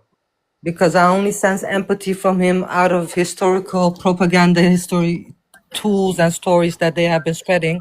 Remember, the same Pavlavi supporter came today, my bad, yesterday, to claim that they unalive 40,000 people. Now it's 60,000. It changes every day. But just like how the Israelis have been unaliving people in 2 years by bombing them to get to the 70,000, which I know is almost above 500,000, but okay. That what he claims is just fairy tales, and I want to ask him, like, where is your empathy when it comes to the Iranians actually living there, and to all the Iranians living outside in the diaspora? As someone who lives in the European continent, I do know that a lot of you tend to pretend you hate the Iranian regime to uphold your paperwork as well. That was the way it was in the past. It would be like, I'm gay, so I'm getting my paperwork. That was their story to begin with. Of course, if they want to move and become like a migrant somewhere else, that is their hustle. There's nothing wrong with that. But this guy wants to claim like Iran has been unaliving people, civilians. Why don't you mention that they were the Mossad agents that were unaliving and actually spreading weapons during the protests that were basically going to become peaceful? There were around 1,500 Mossad agents caught. I have videos of them recruiting, basically planning that stuff and creating havoc and chaos in the society. You have no empathy for that. You have no empathy for the little girls being unalived, or the civilians, or the 70 hospitals that need to be out of order and service because they're damaged too much. No empathy there. Okay, let's forget about the regime, because I'm not a pro-regime supporter, to be honest with you. But that doesn't mean that I'm going to go against the people of Iran and accept a foreign bred and foreign supported, sponsored group of people be the leader of another country. That is the sole mistake that the West always been doing and still portraying the same. You want to go into a region that has nothing to do with your values, and you want to change the way they think, the way they live, the way they eat, by placing someone who will totally not be the one to bury their identity or be the voice of reason. It's just Okay. All right. So I'm gonna say this with respect to what Raza is getting to, and guys, look, I know this is rough right now. We have a lot of mixed emotions going on, but I'm just gonna say it like this: I'm here in America, and I can't side with the oppressor. Like me, my people, we're here in America. We're being oppressed, so I can't side with them going cross the water and, giving permission for them to oppress another nation, another people. And I just tell folks, as everybody is here to give their expression, this is mine. I tell folks to look at Operation Ajax. This really tells you behind the scene, covertly, what was done. Interference took place within their society, within their heritage. 500,000 to 1 million people lost their lives because of a internal war, the Iran-Iraq war. It's a whole lot that went on behind the scene that I just don't think, as the American public media news, like they're really admitting to or taking responsibility for doing those things, which still is led up to what's transpiring today, because they said that the Operation Ajax is the blueprint, and they're just doing this repeatedly, across the globe and with different countries. So I can't side with the oppressor. I can't deal with the colonizer. And we're right here in America working on decolonization. And I hope to have that conversation with other nationalities and nations that we can network, to focus on UN Resolution 1514 and 1541 to work across the board against the colonizer. All right, go ahead, Aldir. Look, what I'm about to say in this, it's not just Iran. Like they said, blueprint. Blueprint mean you lay the foundation. This is how we conduct it. Even if you illiterate, you can come in there, look at how the people come before you. I'm architect, by the way, so they will know exactly how you can follow that step to repeat that. It doesn't matter what nation is. They done this in all of Africa when we were trying to fight for independence. I'm born in Guinea-Bissau, next to Senegal. I don't know if you people understand. Senegal to me left, you go Gambia to me right, yeah. And most of these people are Muslim. I don't know if it is Shia or Sunni. Yeah, pulling this way. And in my side as well, in my country, Guinea-Bissau, they are as well Christian, but they're Muslim. We mix it. We don't fight each other because of sake. But these people, what they have been seeing, for us to struggle for becoming independence, 1974, it's around the corner. It wasn't not even century. Like I said, slavery finished a long time. No, it was around the corner, 1974. That's where we get independence for my country. My mother born 1 year after that happened. But I seen this happen across the spectrum. One simple thing, I cannot sit in here and pretend to be ignorant about what I seen since I born, what the struggle my people went. The same people which I found as well in America. They went to Iran, they went to Iraq, everywhere. Libya was one of the places. They got doctors, they got everything. You don't need to pay rent, you don't need to none of this stuff. They kill everybody who gonna stand up for their own right, for their own people. I'm not saying they're innocent. I'm not saying they don't have their own problems like all the family do. I'm not saying the angel. But if a person is angel, take them to the court. Let's court to find out the truth. But I'm not talking about American court, because if that's the case, all the KKK's families needed to be prosecuted. All of these families needed to be prosecuted. I'm saying all the nation needed to be there in that courtroom. I don't care how big it's gonna be, but let's give the person a fair trial. If it shall it be whatever God say it will be, shall it be. But I don't find one nation should pull like a martial law basically on everybody. I dis- I agree with you there, out there, and yeah, you come try to have a trial in the American court, yeah, you're not going to get justice, not based on what I've experienced in my life. Okay, we had TC up on the stage. She jumped off. We now have we got Daniel, so we're gonna let Daniel get his thought on, and then we're gonna open the stage back up. I think Fun Learn Light Up wanted to have something to say after Daniel. Go ahead, Daniel. Good morning, everyone. It's a pleasure to Morning. be here. Well said, my brother. I've been listening you. Well said, well said. And we need more people like you with such views. And I must hail the Muslim community. You people are good people.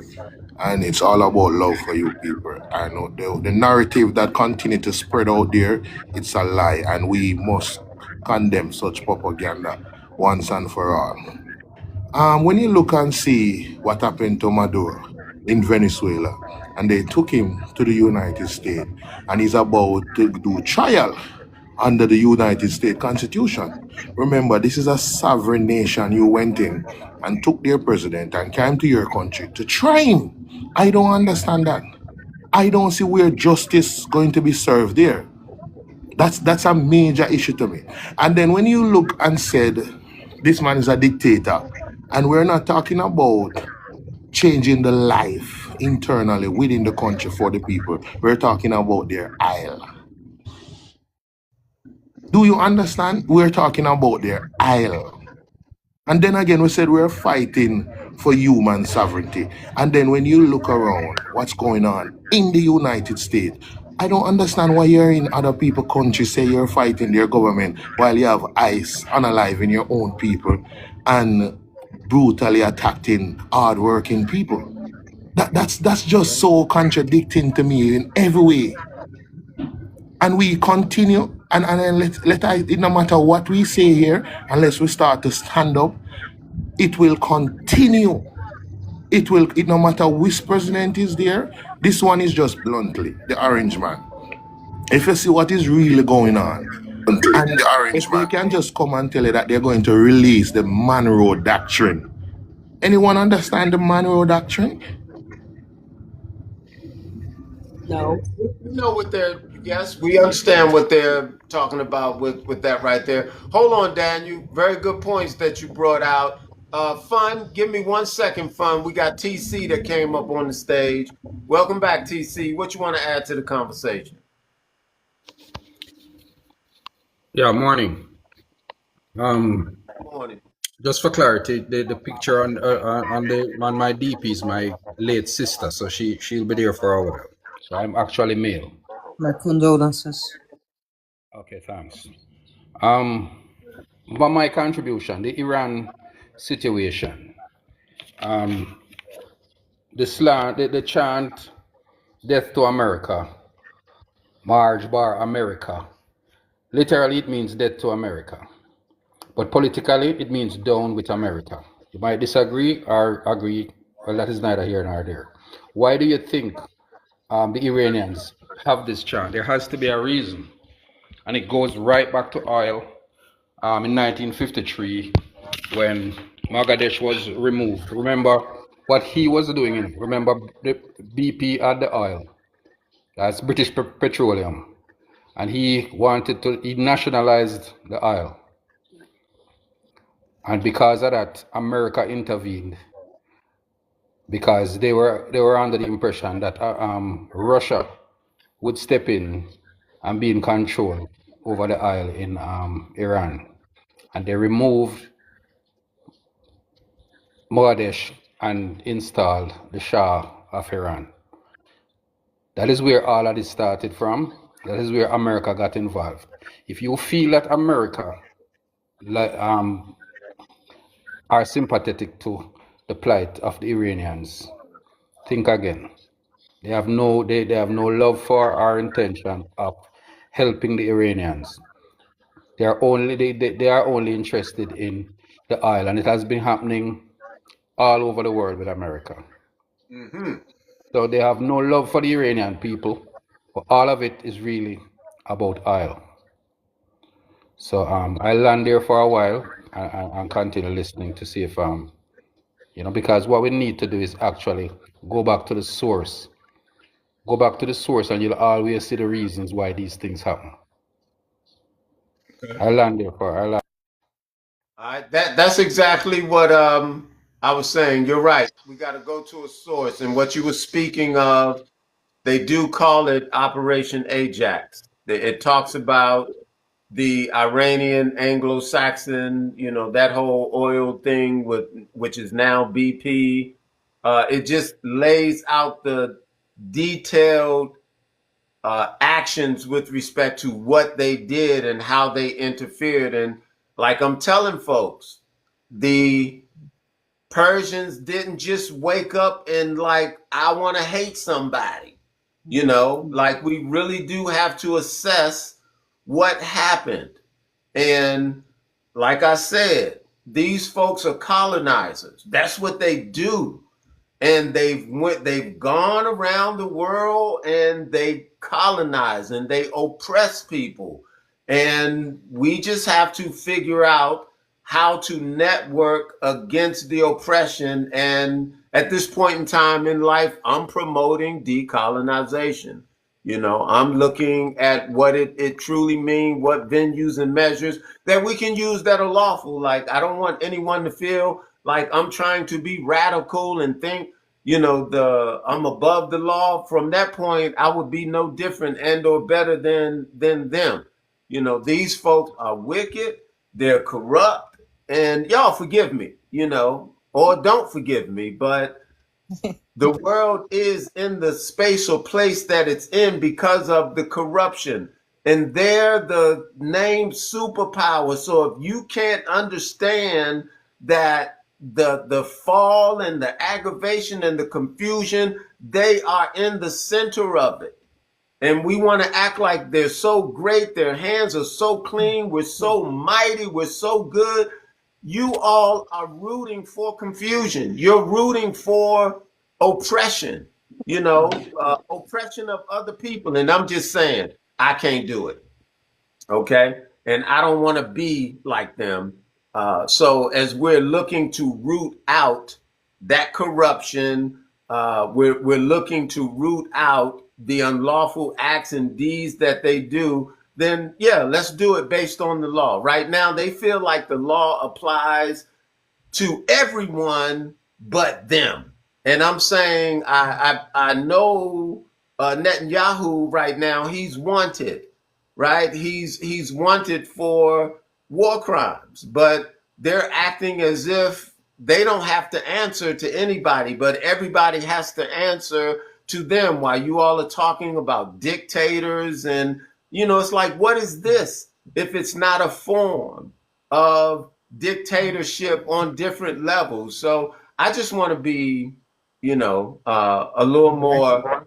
I just want to be a little more forthright with what I'm seeing, what I'm dealing with, and I just want to be able to call it, you know, how I see it. And I'm just saying I'm not going to support the oppression of another people anywhere around the world. In fact, I'm supporting decolonization everywhere around the world. Who we got? I think. Wait, did we have somebody else come up? Oh no, I told Fun that he could talk. Fun, go ahead, and then we'll come to you, Raza. I can wait until Rosa finishes. Okay, go ahead, Raza. I just wanted to add to it was Daniel, I guess, to Daniel's comments and to your comment. Indeed, it didn't start all of a sudden with the people waking up and hating the Americans. You just need to realize that the whole region is a mess, right? But even if we have failed governments and failed governmental orders, we don't have failed societies as a people. Even with that, we managed to keep our societies and our sanity. If you look at the whole region, like in Egypt, Morsi was the first elected president. He got taken down, and Sisi was replaced by the United States, basically a CIA agent. King Faisal was taken down in Saudi Arabia. Syria just as much. It was a war zone plus market for I don't know, illegal things to go on for all nations. It wasn't only the United States, Russia, and such. The EU was there, France was there providing cement out of the company named Lafarge, making them be able to make underground tunnels.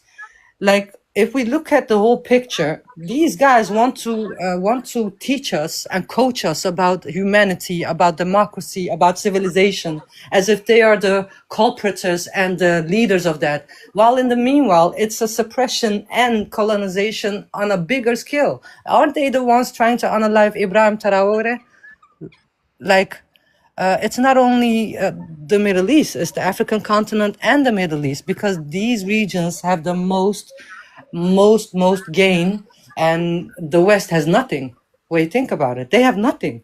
And I think in due time, I am starting to believe that they want us to switch out or something, like swap the population from the Western nations with the Middle Eastern nations. It just seems that way with the migration and stuff and everything else they created. It's all been orchestrated, and the more they mess with the Middle East or any other nation and their internal politics, the more it turns into a shithole. There's no good outcome, never has been. Okay. Hold on. Anyone want to add to what Raza has to say, or are there any rebuttals? I Yeah. would just like to ask Roz or something. Okay. Roz, Yeah. Sure. right now here we have uh, a gamut of homelessness, right? It's just like homelessness everywhere, homeless tents or whatever. Is that going on in your country? No, we heard about it. I'm in the Netherlands. I'm Turkish ethnically. To be honest, like the military in my home country is really placed high regarded, and we would never let a veteran of ours stay out on the street. I'm sorry. Like So the you way we from see the United Iran? States from the outside is that you guys basically are losing to the same system. Right. So you from Iran? No, no, I'm Turkish. It's right next to Iran. I Oh, have okay. lived in Turkey, but I'm born and raised in the Netherlands in Europe. So I've basically had both sides of the regions, and yeah, I can like view Iranian news and understand them. So I have my sources from multiple channels. So do they That's have a that's bunch of homelessness going on? It's not that big as you guys have in the United States. We don't have issues with our medical system either. Even for the Turks in Turkey, they have like a social medical system. As soon as you start working, your boss basically pays off your medical fees. And if you don't work, you get into a system that's called a social network. Basically, anyone who enters hospitals with the emergency department will be treated free of charge because the doctors have put on their oath. They have an oath to keep you safe and protect you if they have the ability to perform a medical procedure. So anything out here is way better than the United States. I don't even want to be there for a second or a week, to be honest, because if I go on a vacation and I get boombled by any of those ICE members or cops, or even considered to be Latin and sent to Venezuela, like I don't know. Right, right. So then how can they come how can they try to go straighten out that region or say that they care more about that region and we have homeless veterans here?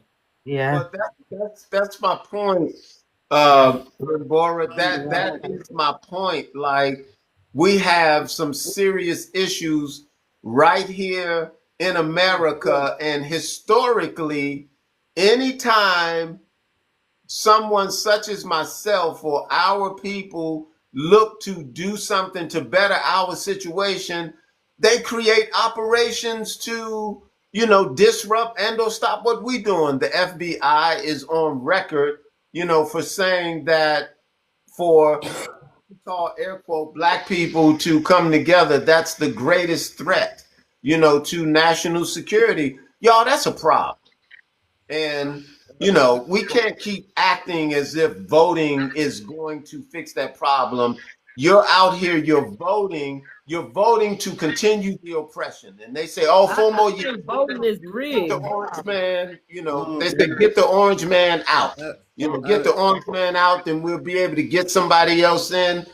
It's a game that's been happening for ages and generations. This system that they've set up, talking about the colonizer, how they've come in and positioned themselves, this system is set up to benefit them. When you come in and you take office, you're there to support the interest of the government. Most people don't even understand what the interest of the government is. In fact, they're just getting the paycheck. They got to take care of their families, their livelihood, and I don't think people really understand, to the point of what they're supporting.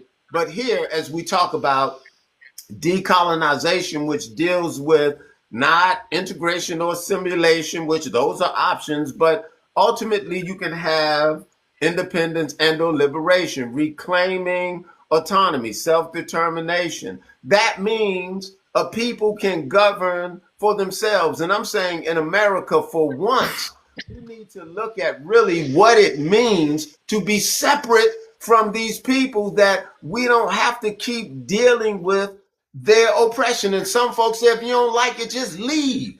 There's no place for us to leave. You leave. You came here, and again, I know I'm getting passionate, about it, but there's a lot going on, and there, even of my own people, they love what's transpiring, and I know everyone's not going to stop. You're going to continue voting, but there are a number of us that are focused on liberation, and we want to do it the right way. And we want to focus on decolonization. We want to expose the corruption that they've done to us, they're doing to other people. It has to stop. And if you're supporting it, then you too are a part of the problem. Yeah, I totally agree. Like for us from the outside looking at your government and the way they work, we see your society as the weakest link there can be. Like we can divide you guys if we wanted to conquer the nation, because there's no unity. There's no, there's no belonging to the United States. Nobody that has like a different color, if they're not like white crossovers, has a unity or belonging to the United States or some sort of a loyalty. It's all for their own gain, and the government is working as such as well. Um, it's basically colonization in a different form. It never ended. It's still in their DNA. They show their colonized face all in those countries in the Middle East when they rape kids, unalive them in front of their fathers and such for fun and make fun out of it. They go back home and be homeless. For me, honestly, I don't care what you do with your veterans because none of them have been heroes for us Wait a or minute, I'm actually sorry. defenders of their nations. None of them did. They all went to plunder and steal something, like Taiwan. They will be probably, if China isn't taking over with the distraction of Iran, America wants to take it over purely for the chips they produce. The Americans have been lazy into producing their own shit, so they just go in, enter, and steal stuff. That's the way they work. So Excuse I'm me, so Rise Up. we have. I'm gonna let you go, Mbora. We have an interesting paradox over here when it comes to the veterans and what they've done, whether blindly, or for some, intentionally. And like you said, it's a different type of situation in America with the colonization and how things are set up versus how it may be in some other country, and we have to work with that. We have to deal with that. Mbora, go ahead. You're on mute if you're talking, Mbora. I thought I heard. Is it Riza or Rosa? Riza. It's Razia, but you can speak, sis. It's okay. Thank you. No, I thought I heard her say that some soldiers raped some little kids and laughed at it. Yes, like Iraq is known for that. Afghanistan is known for that.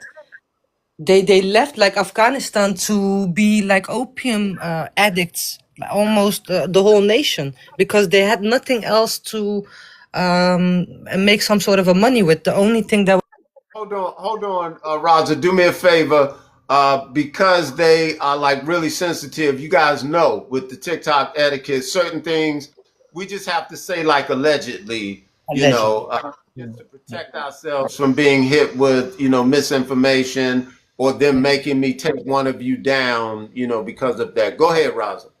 Okay, you're right. My apology. Yes, they did, sis. It's been. I even have names and such of the people they done it with. One of the girls struck me really awful because it was a 14-year-old girl.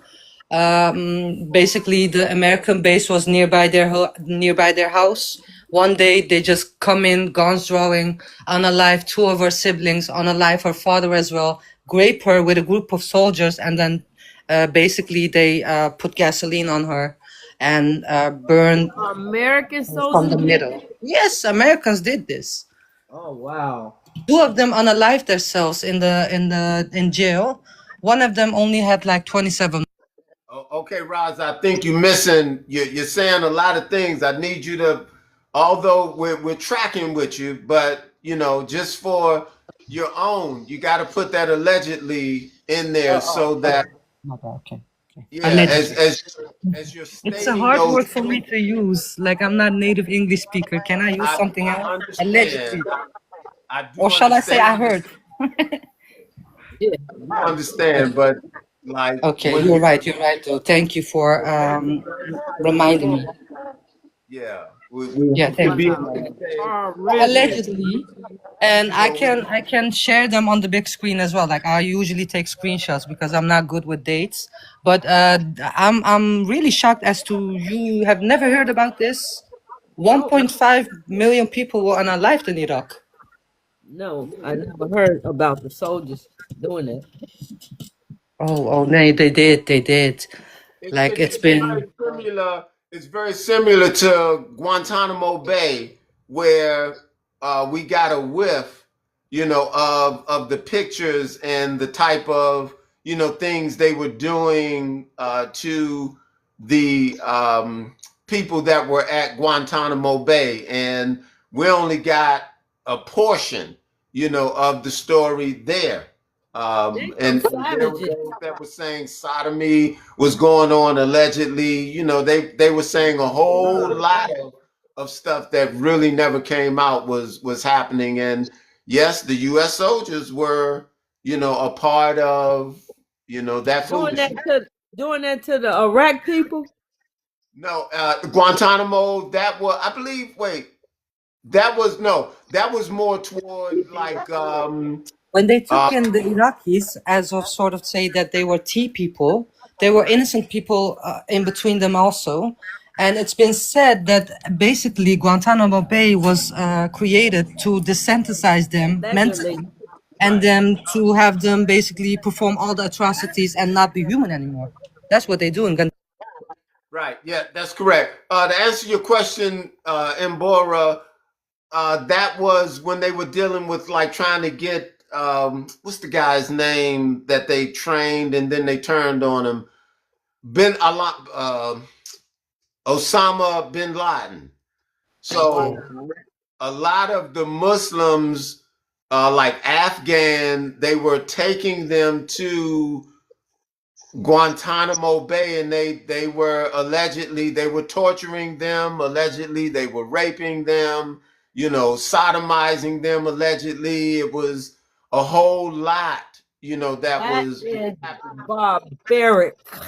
and they took pictures. This is what transpired. They took pictures of like standing over the people while they had them gagged and bound or whatever, and Oh the my pictures goodness. got out. And then they had to go through trying to cover it up, or they went through image or what you call damage control. So these Oh my things, you goodness. all, it's like there's so much we don't get to see. So as Raza is explaining these things, it's not like hard for me to fathom that this could be going on, or what she's saying. Like, it's not hard for me to fathom, that it happened, and because there's so much they're not saying. And I know a number of you may not like me, because But so they of, were supposed to be going over helping the people, and they went over there and did all that. well, there's a lot in Bora that's going on. All we're saying is the U.S. is not, their hands are not clean, and things are transpiring in countries. We don't get the full news. The whole, graping and um, all of those, I'll just say foul things.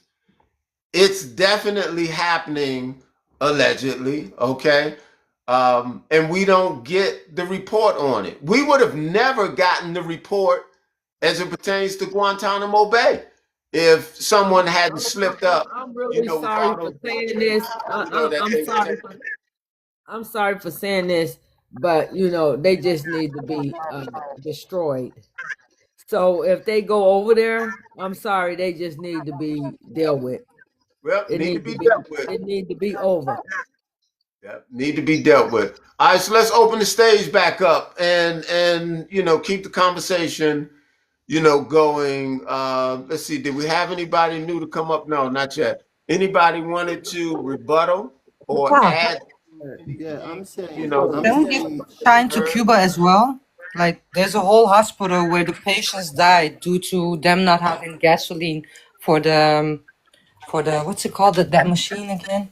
So anyone who was incubated has passed away in that hospital due to not having gasoline and fuel.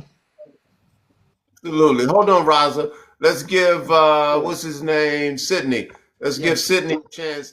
And you're right. They're looking at they're choking out Cuba, right now. And this is all I'm saying. That's exactly what they would do, to Iran or any other, country. And this is who these people are, right? And I don't know how we act like, this is a good thing that's happening to Cuba as if we're getting ready to rescue them, and he so brazenly say, I can take it, at any time. Come on, y'all. This is not proper. This is not godly. This is not just. Go ahead, Sydney. yes. Speaking about Cuba, the Caribbean, in which I'm from the Caribbean, and I'm saying the American, the Israeli, and all those, they don't respect us because if all right, you said the strait must be open in 72 how much hours, and then if you don't do that, they're gonna hit their power supply. But and then Iran said if you hit our supply, we're gonna the whole area, Middle East, everything gonna be in darkness. That so what happened? You don't respect the Caribbean, you don't respect the Middle East, you don't respect, so you're still gonna do that, and Iran have the capability to do it. So when you hit out that now, everybody in the Caribbean, in the Middle East, are your friends in the Iran, are your friends gonna get hurt, and you still don't care? Yeah? I'm wondering if he's still gonna do that. Because if you hit Iran power supply, they're gonna the whole era Iran say that, and we know Iran say something, they're gonna do it. So we just praying that he just stop it. Don't bother do it. Because it's gonna be worse. It's gonna be very bad for the Caribbean, in which I'm a part of. So it's not a joke thing, it's a very serious thing going on now. Let me I do want this. to say Sorry about that, Sydney. Sorry about that, Sydney. Let me do this real quick to reset the room. Tap the screen, guys. It doesn't cost anything. We still got a packed house. We got a lot of people in the room. The Daily Heart Me, is definitely up there. And share the live, repost the live, you all. This is not an echo chamber, right? Um, Different views are respected on this platform. If someone wanted to add, your perspective would be respected, on this platform. So don't be afraid. It seems like right now, a lot of us that are on the platform, we sort of, we agree with respect to, what's going on. But I don't want that to deter someone else that wanted to come up and have a healthy discussion. What we will not have, though, are people coming up yelling, screaming, threatening folks, that type of stuff. If you can't control your emotion, you can either go into the audience or I have to put you into the audience. But if you wanted to say what you wanted to say, and it's passionate and you do it, I mean, I've had people to do it. It's welcome on the stage. But let me reset the stage with boots on the ground and how I'm saying if they want boots on the ground, they should send the IDF. The Israeli, troops should be the boots on the ground. The IRGC warning you all, if you had not made yourself aware, of that warning, they said, as someone mentioned earlier, if their infrastructure is hit, they're going to permanently close the strait, and it's going to stay closed until all of their infrastructure is repaired. So that could be 5 years, 10 years. They're saying however long it takes, that's how long the strait is going to be closed. So that's their warning. Okay. And then you have the three demands, right? I think I'm gonna go through the three demands one more time, for you guys. And if there's any conversation about the boots on the ground, the IRGC,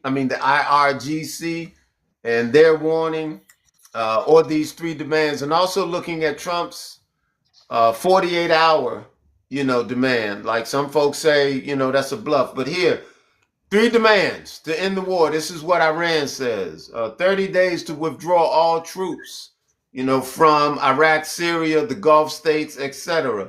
They said lift all sanctions against Iran dating back to 1979, including banking restrictions,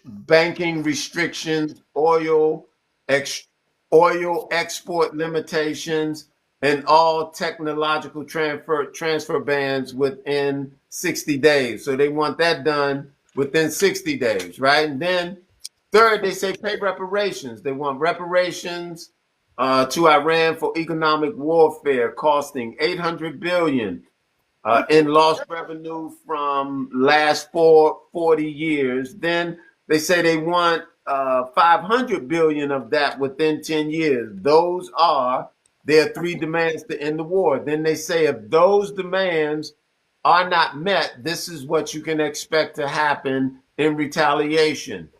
Failure to meet the demands first, they said the strait will be completely shut down after the 30-day grace period. Okay, so Trump gave 48 hours. Iran have already put in their 30-day, grace period that if these aren't met, they're going to shut the strait down. Number two, they said they are prepared. Okay, they said they are prepared to activate all of their military partners, including China and Russia, to defeat, their foes. And then lastly, guys, they say they claim to develop and deploy full spectrum nuclear deterrent munitions. Okay, China and Russia have vowed to help Iran. So these are the three demands. And this is also what they're saying you can expect if the demands aren't met. So I think America, Trump, and those who are supporting this, I think you've underestimated the Persians, and I think you may have bitten off more than you can chew. Some folks are saying Trump may have painted himself, into a corner with the 48-hour demand to where he might have to walk it back. So these things, we do not know. So the stage is going to be open, once again, if you guys want to respond. Papa, I know I'm responding a lot today. I'm sorry, guys. It's just in my lane, though. I just want to add to that the United States were not only busy destroying Iran. At the moment, and even before that, they requested the Afghanis to take control of the American base nearby the Chinese border, and the Taliban refused. The reason for that is because China is building a nuclear plant nearby the border with Afghanistan, and the Americas basically wanted the United Nations bases back to have a control and spy on the Chinese. And for them refusing that, it's all of a sudden Pakistan boom booing Afghanistan. And on top of that, they indeed took a bigger bite to chew. The second commandment they had, like lifting the embargo and such, was such a foolish game because they basically wanted Iran to get rid of the oil and petrol they have in their hands and get the economy moving a bit. But the Iranians saw through that and they were like, hell to the no. I'm not going to sell out anything. And it's just power play. I don't think Iran will pay them any sort of retribution. It's funny for the West to call out and cry for retributions when they are still unaliving Palestinians, people in Lebanon, Cubans, and many more countries? When will they have their retribution? Iran asked for reparations. Oh, did Iran? Oh, my bad, my bad. Yeah, those Was it three, Iran? the three demands to end the war. That was the three demands that Iran are making. They're saying the U.S. or Israel, somebody's going to have to pay them Yeah. reparations. Yeah. They're right, That's sir. what. Yeah. They can just put the system and the country back for 30 years in the past and then claim like, okay, we're having peace. No, they're right. I think they made that demand knowing that the United States will never accept it. So it's basically play and a game to be like, I know you won't accept it. I'm just keeping you busy. All we know at this point is I'm going to say the Persians don't bluff. Like I would say some have said, Trump is just talking, no strategy. The Iranians said they've been planning. They knew this was coming, so they've been getting ready. And every time they turn around and say they've destroyed this and they can't do that, then they turn around Yeah, and because and they they won the war last week. He they claimed he keep sending won the more war troops. last week. Bro, I have, So by the way, put on a screen. I don't know if you want to put it on the big screen. It's basically Trump talking about his recent offer to the Iranians. It's of today. I took a screenshot. yeah, I haven't figured out how to do that part. Oh, Yeah, yes, no problem. I don't know either, so. yeah. So we'll have to work on trying to get you as a co-host, and we can talk about different things that are transpiring on that side of the world, because I think you have some pretty interesting, Did you points. say he did that This today, Raza? Yeah, like I can send you the screenshot. He made like he was explaining that they gave him like 2 days to open the Strait of Hormuz, and in the meanwhile that they were having good connections and contact. I don't know if it's a parody or if that's but it was on Al Jazeera English being portrayed live. So I'm guessing it's an actual source. Mm-hmm. Be careful, you all, because they got all of these AI videos out there. TC, sound like you're trying to come into the conversation. What you want to add? Yeah,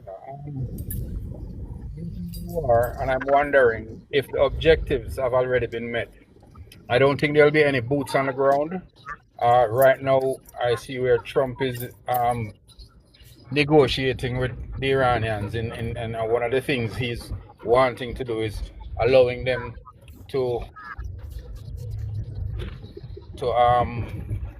still do the upgrading the nuclear stuff there that is giving them the same deal that Barack Obama gave them. But as it relates to whether the objectives have been met, the price of oil will be going up to where they want it. The military-industrial complex has actually depleted the stocks of arms. Israel and America. Arms is a big part of their economy. So BlackRock will be getting a lot of contracts. That part right there, as far as that's what I'm talking about. If we have to follow the money, and guys, we got somebody new that came on the stage. I don't even know how they got up here. I don't remember bringing them up, but Bumblebee is on the stage and have been very patient, very quiet. I didn't even know Bumblebee was up here. I'm gonna let you speak. Hold on one second, Bumblebee. Okay, hold on one second, Daniel. Um, but I did want to say, as far as like that following the money, like this whole thing, companies are being paid. Like there's no money being lost. And when you talk about the cost, of this conflict, it's a money grab. And they're making sure certain companies and certain families, they're being paid, for for what's transpiring. And all I'm saying, it's a game, political theater, and it's unfortunate more people don't understand it, that way. And we're just asking to be played. Go ahead, Bumblebee. Oh, thank you for having me up. Hello, everybody. I agree. This is a political stage, and it goes hand in hand with friends making money while being able to stay out of Hey, Bumblebee. the pop. Hey, Bumblebee. We're sorry, but your mic is like staticky, cracking. You want to try it again? You're on mute. I got you on mute if you're talking. Okay, is that better? Yes, it is. Okay. As I was saying that it is a game being played because those who are making the pew poo boom booms are making money. Um, which are happens to be friends of his, which also happens to be the ones that are on a certain piece of paper. So this is we're being bullied into doing something because they want to stay out of allegedly stay out of prison, shall I say. A lot of these people that's behind this war, that's helped pushing everything that's going on, are on paperwork doing some hideous things, Hmm. including those who owns the companies that are making these boom booms and pew pews. So it's working in hand with them. They're able to stay out from behind bars and still continue to make money and oppress at the same time. These people have been doing this the same. They have been. This is their playbook, and this is their nature. They have been doing this since they walked out of the caves. They can't help themselves. They really can't help themselves. I mean, look who we have for the guy that's over the military. This guy is a drunken TV personality, um, newscaster, You went there. You went there. and he don't know he can barely tie his shoes in the morning because he's so drunk from the hangover the night before. So how in the hell can he sit there and say what's right and what's wrong? Leave these people alone. You can't clean up someone else's house when your house is dirty itself. Here in these states, we have poison water, we have poison food. Our food is not even safe to eat half of it. The majority of it is fake. There's constantly spraying the skies. We got these beam towers everywhere, soaking up through our cells and damaging our bodies. But yet we're going to go over to another country and try to save them?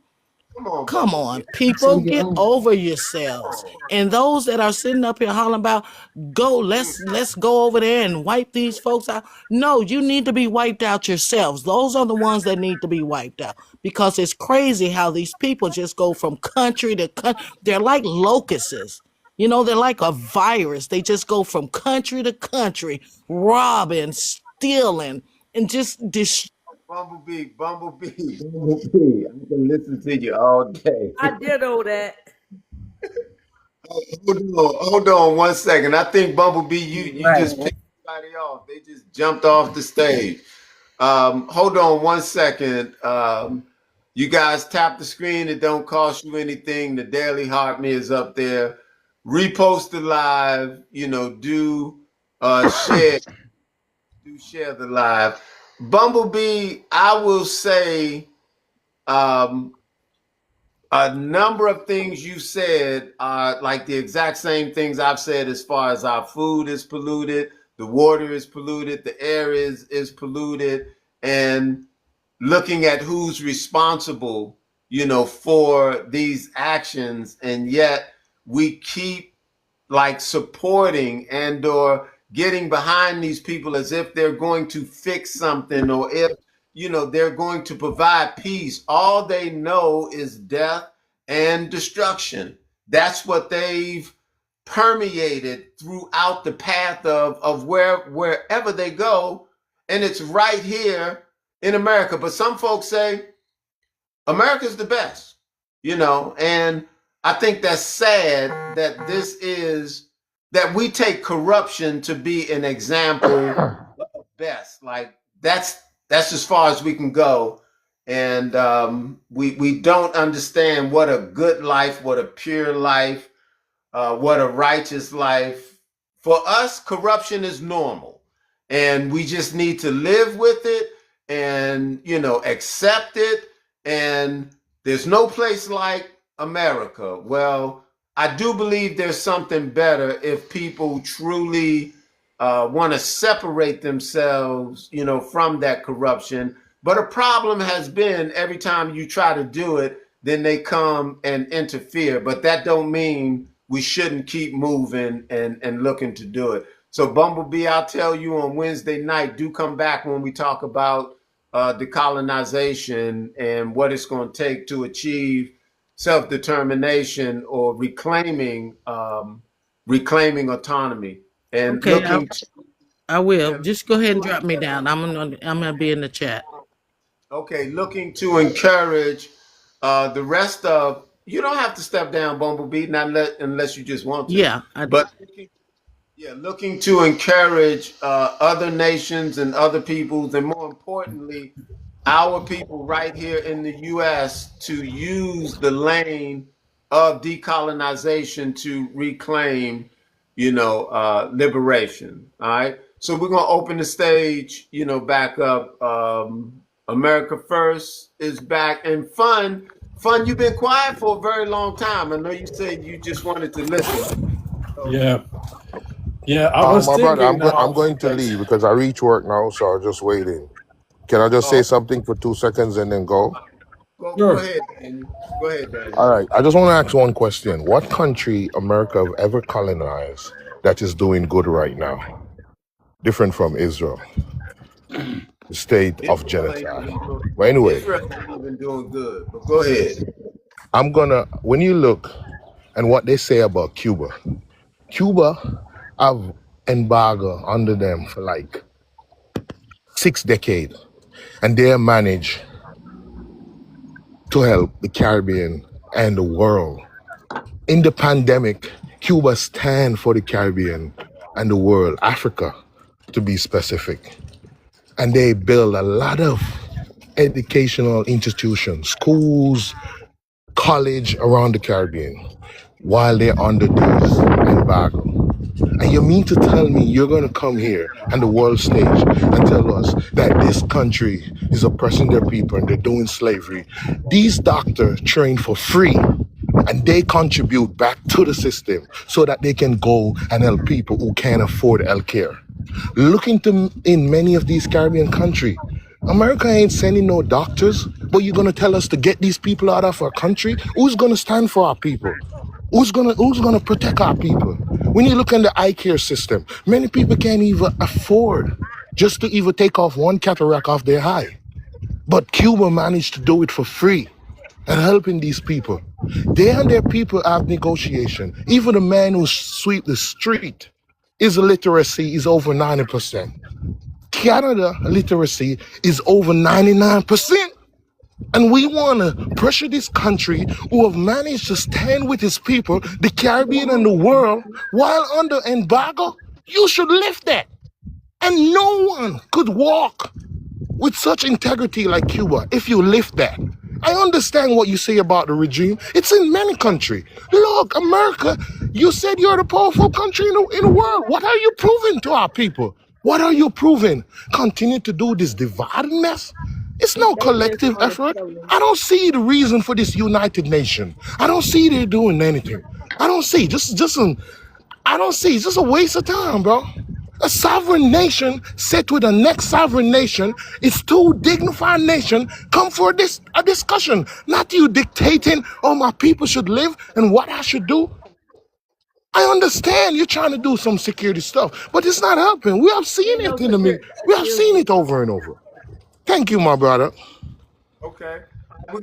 The new that just came up. Timothy Love is number one. Timothy Love, number one. What you want to add to the conversation? Well, I want to add kind of a.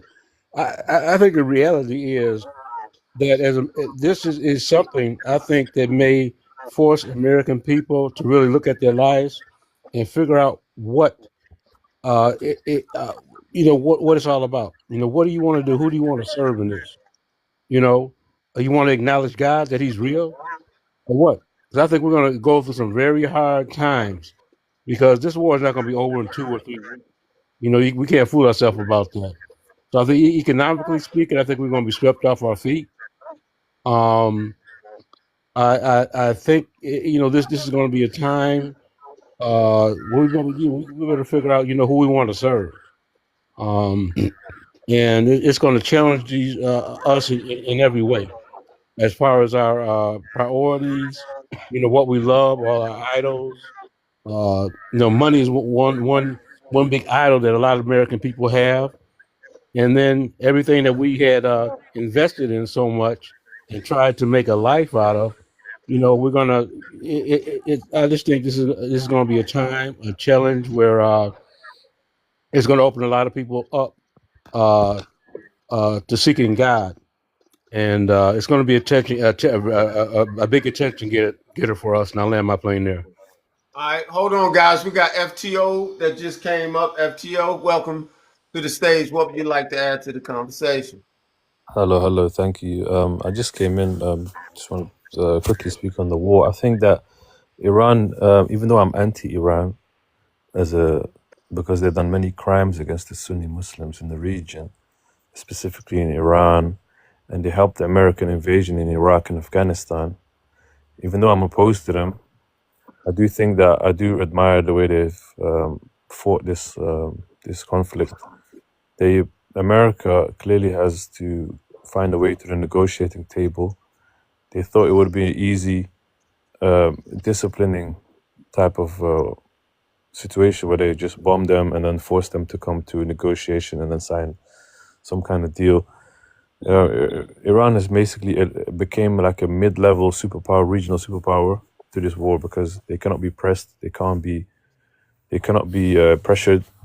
The country is so huge, so massive that America would need like over 1 million troops to have a serious invasion, which is not feasible. And Iran knows this, that America is not really trying to really do boots on the ground.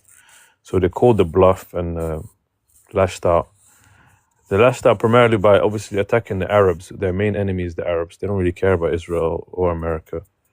So Iran is fulfilling all their goals, weakening the Arabs, looking like a superhero to the ignorant leftists in the West, degrading the Arabs, looking like a superhero, getting some kind of concession.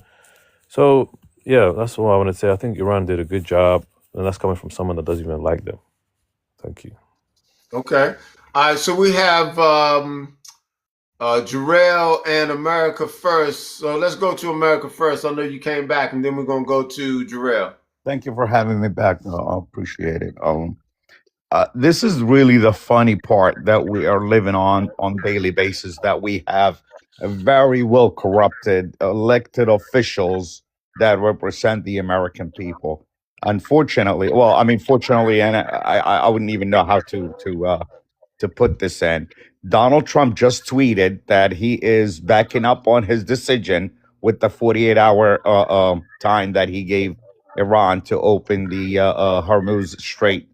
He extended that to another 5 days due to negotiation that it's going around it within the past few days, which is Iran had denied that. But regardless of all that, he just gave another 5 days extension to the 48-hour original issue. But this is the problem that we're having. Corrupted elected officials. The stock market hit down the drain on Friday. And now today, because they were worried about the 48-hour warning, everything started to go back up. And like I said, we have very well corrupted elected officials that we elect to represent somebody else.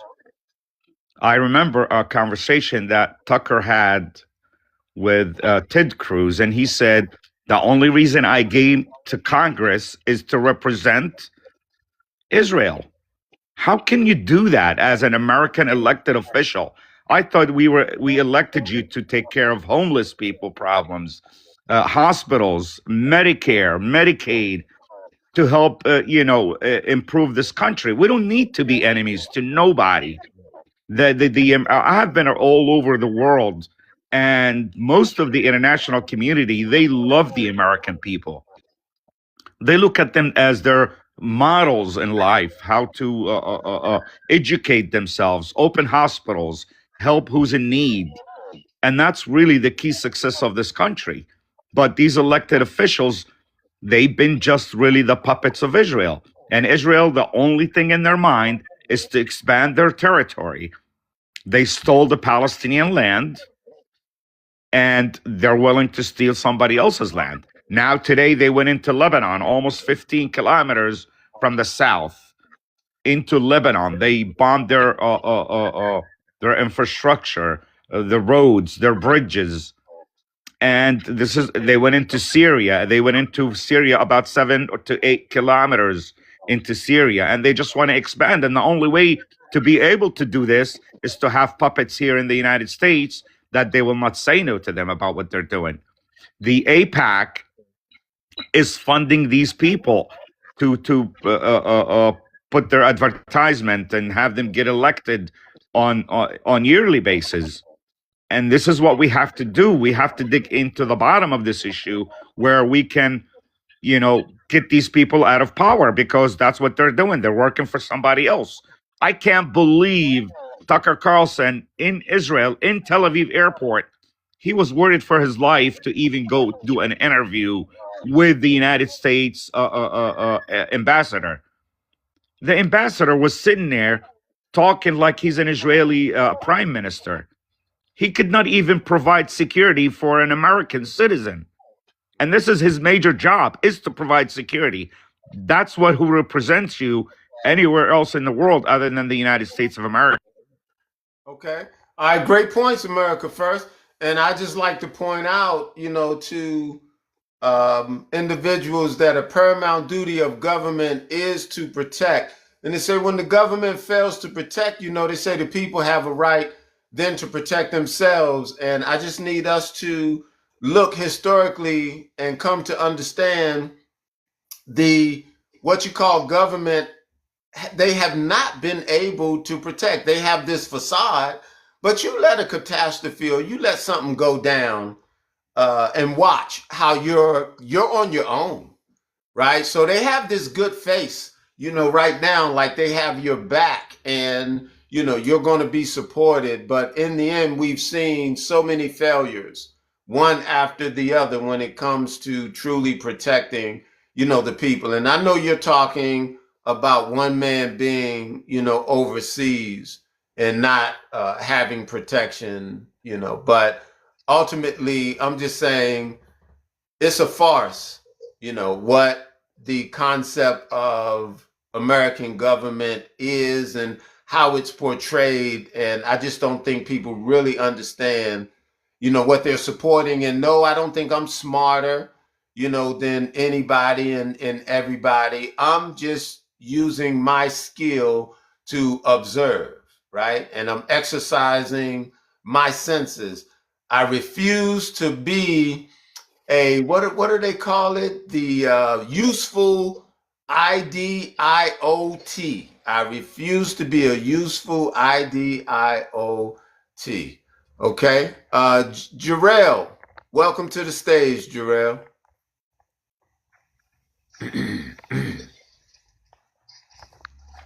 Sir, I'm here, host. I'm here. My bad. Okay. Yeah, like you said, I'm a 28-year vet, and I didn't realize that that I was serving under the I people. If I would have known, I don't think I would have joined.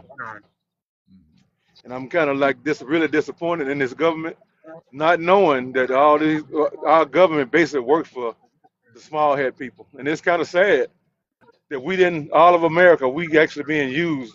We pay all these taxes, and for what? We're not building any infrastructure. We sending all our money overseas, and we're not taking care of people at home. And I'll land right there. Appreciate it. Okay. We got Cyril. Cyril. Welcome to the stage, Surreal. You're on mute if you're talking.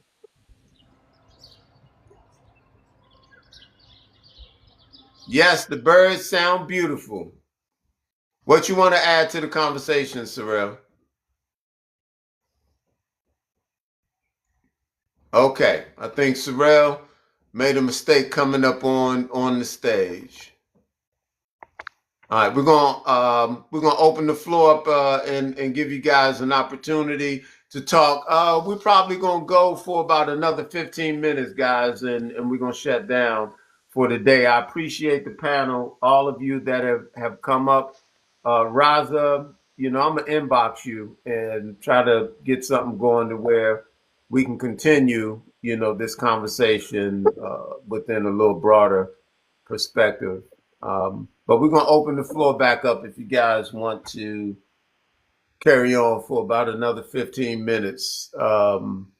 Looking at boots on the ground, why don't they send the IDF, if they want to send some troops? Oh, and the man just said Trump backed down on his 48-hour, ultimatum, which that's what a lot of folks were saying. He was bluffing.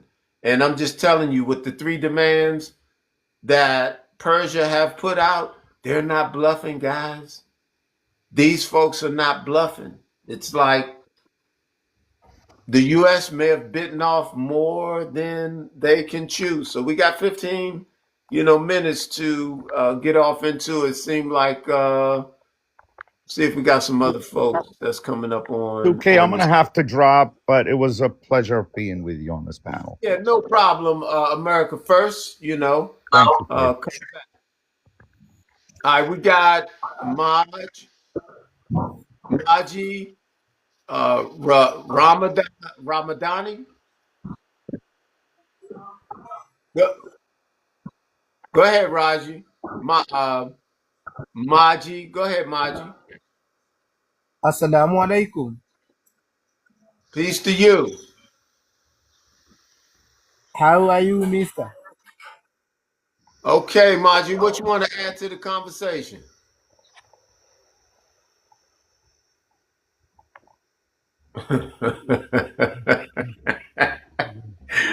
No, Okay.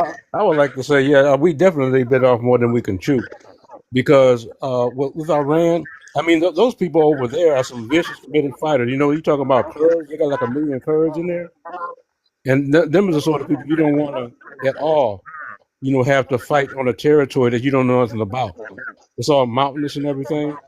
And look, okay, they're right over there in the Middle East, to where at their will they can attack different oil fields and operations in Saudi Arabia, as they see fit. Hey, So Tim. yeah, Tim. And send the Israeli soldiers. Send the Israeli soldiers if you want boots on the ground.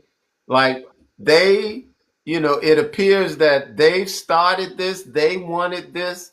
Send the Israeli military. Let them, let the Persians deal, with them.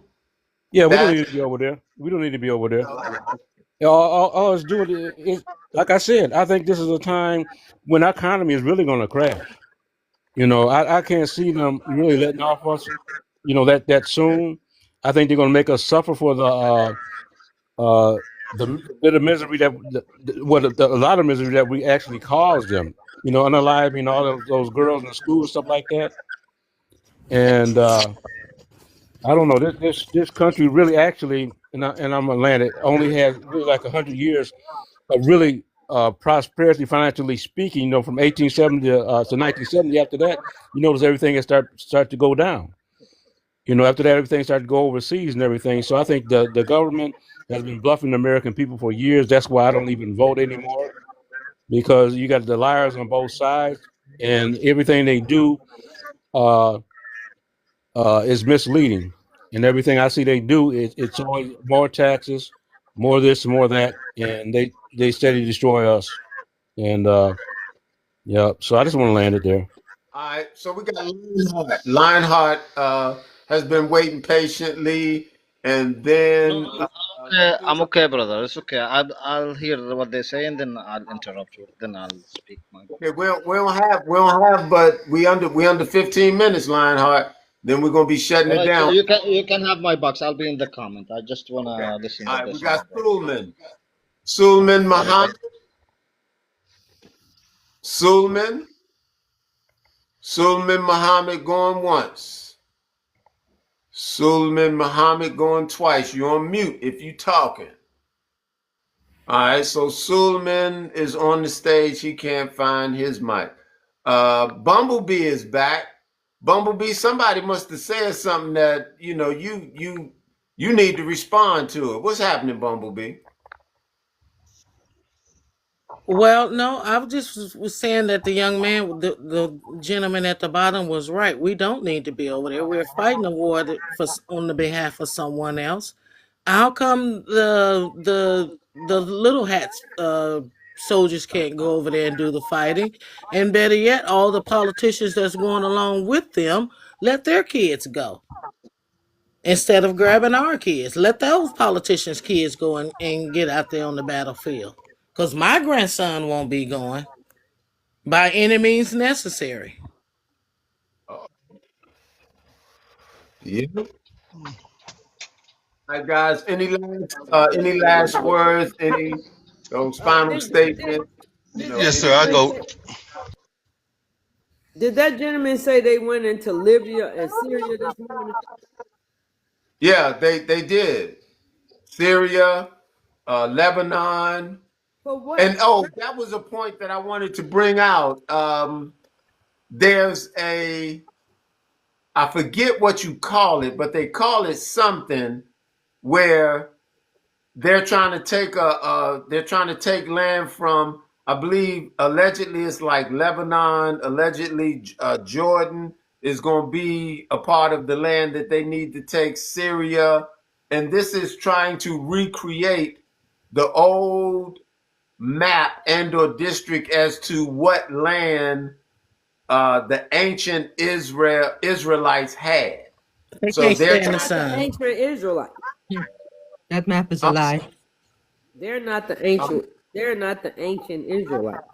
I mean, yeah, we know they're not. I mean, that's not what I'm saying. I'm not saying they are. I'm saying they're That's the trying. ideology. Yeah. Yeah, They I'm trying to saying portray it. right. They're portraying it, and they're trying to act as if they're trying to claim, whatever all of that is. Sun So, gonna burn them up. Uh, I don't really agree with the they, them, and the us part of it because Israel is basically little America. And it's been America booming the countries. It wasn't Israel on its own. They already declared by Joe Biden's old videos that it was the best $3 billion investment they could ever made. And if there wasn't an Israel, they would create an Israel. They That's did his thing. create it in the 40s. They did create it. Yes, and now they're basically pumping money into their own investment, and it's not for the people of Israel either. It's also not for the Americans. It's for the investors. We look at it when Papa said that we should follow the money. It made me realize that Venezuela actually. So basically, I don't know the terms. So please apologize my naivety, but there's basically a regional and an international deal that countries can only pay off their oil, like oil investment and such, or their purchase from the Saudis with dollars. But what happened was that they got it agreed with once. Venezuela got it agreed with once and made a deal with Saudi Arabia before they kidnapped the president. And it was Brazil and Mexico trying to tune in, like, why can't I pay off with that with the yuan because it's much more beneficial for me to use that currency. And all in all, now that they have Venezuela, it seems that the oil and the petrol they have there is a sludge. Is So that why they kidnapped the president? all right, hold on 1 second. We got Stunner. Stunner, welcome to the stage. Good morning. Can you hear me? I hear you real good. What you want to add before we get out of here? Hey, this is what America wanted. Well, at least the majority of America, because they voted for him. Remember, they said if Kamala won within a year, she'd have us in a war. Well, here it is, right here, plain and simple. Trump was supposed to be the king of peace and all this great negotiation, talking about we just winning and can't stop winning. I don't see it that way. And I did 20 years in the Marine Corps. I do not see us winning, and Trump is only going to make things worse for us. Now he's asking for 200 billion from Congress. He didn't even go to Congress to ask for this so-called war. That's what I say. All these That's the negotiations. irony of it. That's the irony of it. Trump wants to make America great again. Hey, are we great again or what? Hell no, we're not. We're messed up. When was we ever great? We was never great. They thought that they was great, but we was never great. You know, he needs to be put. He needs to be out. You know, he's trying to make a diversion because of the Epstein tape and all the other bull crap that he did. How are they gonna have a president that have so many felonies? A president. Now you talking about the regime being changed? Yeah, there you go. It's changed. So if I go and kill somebody or anything, unalive somebody and stuff, and I want to run for Congress, I'll probably make it. You know, it's crazy. It is. It's very crazy. You know, this world is sick. It's sick. And it needs to be changed.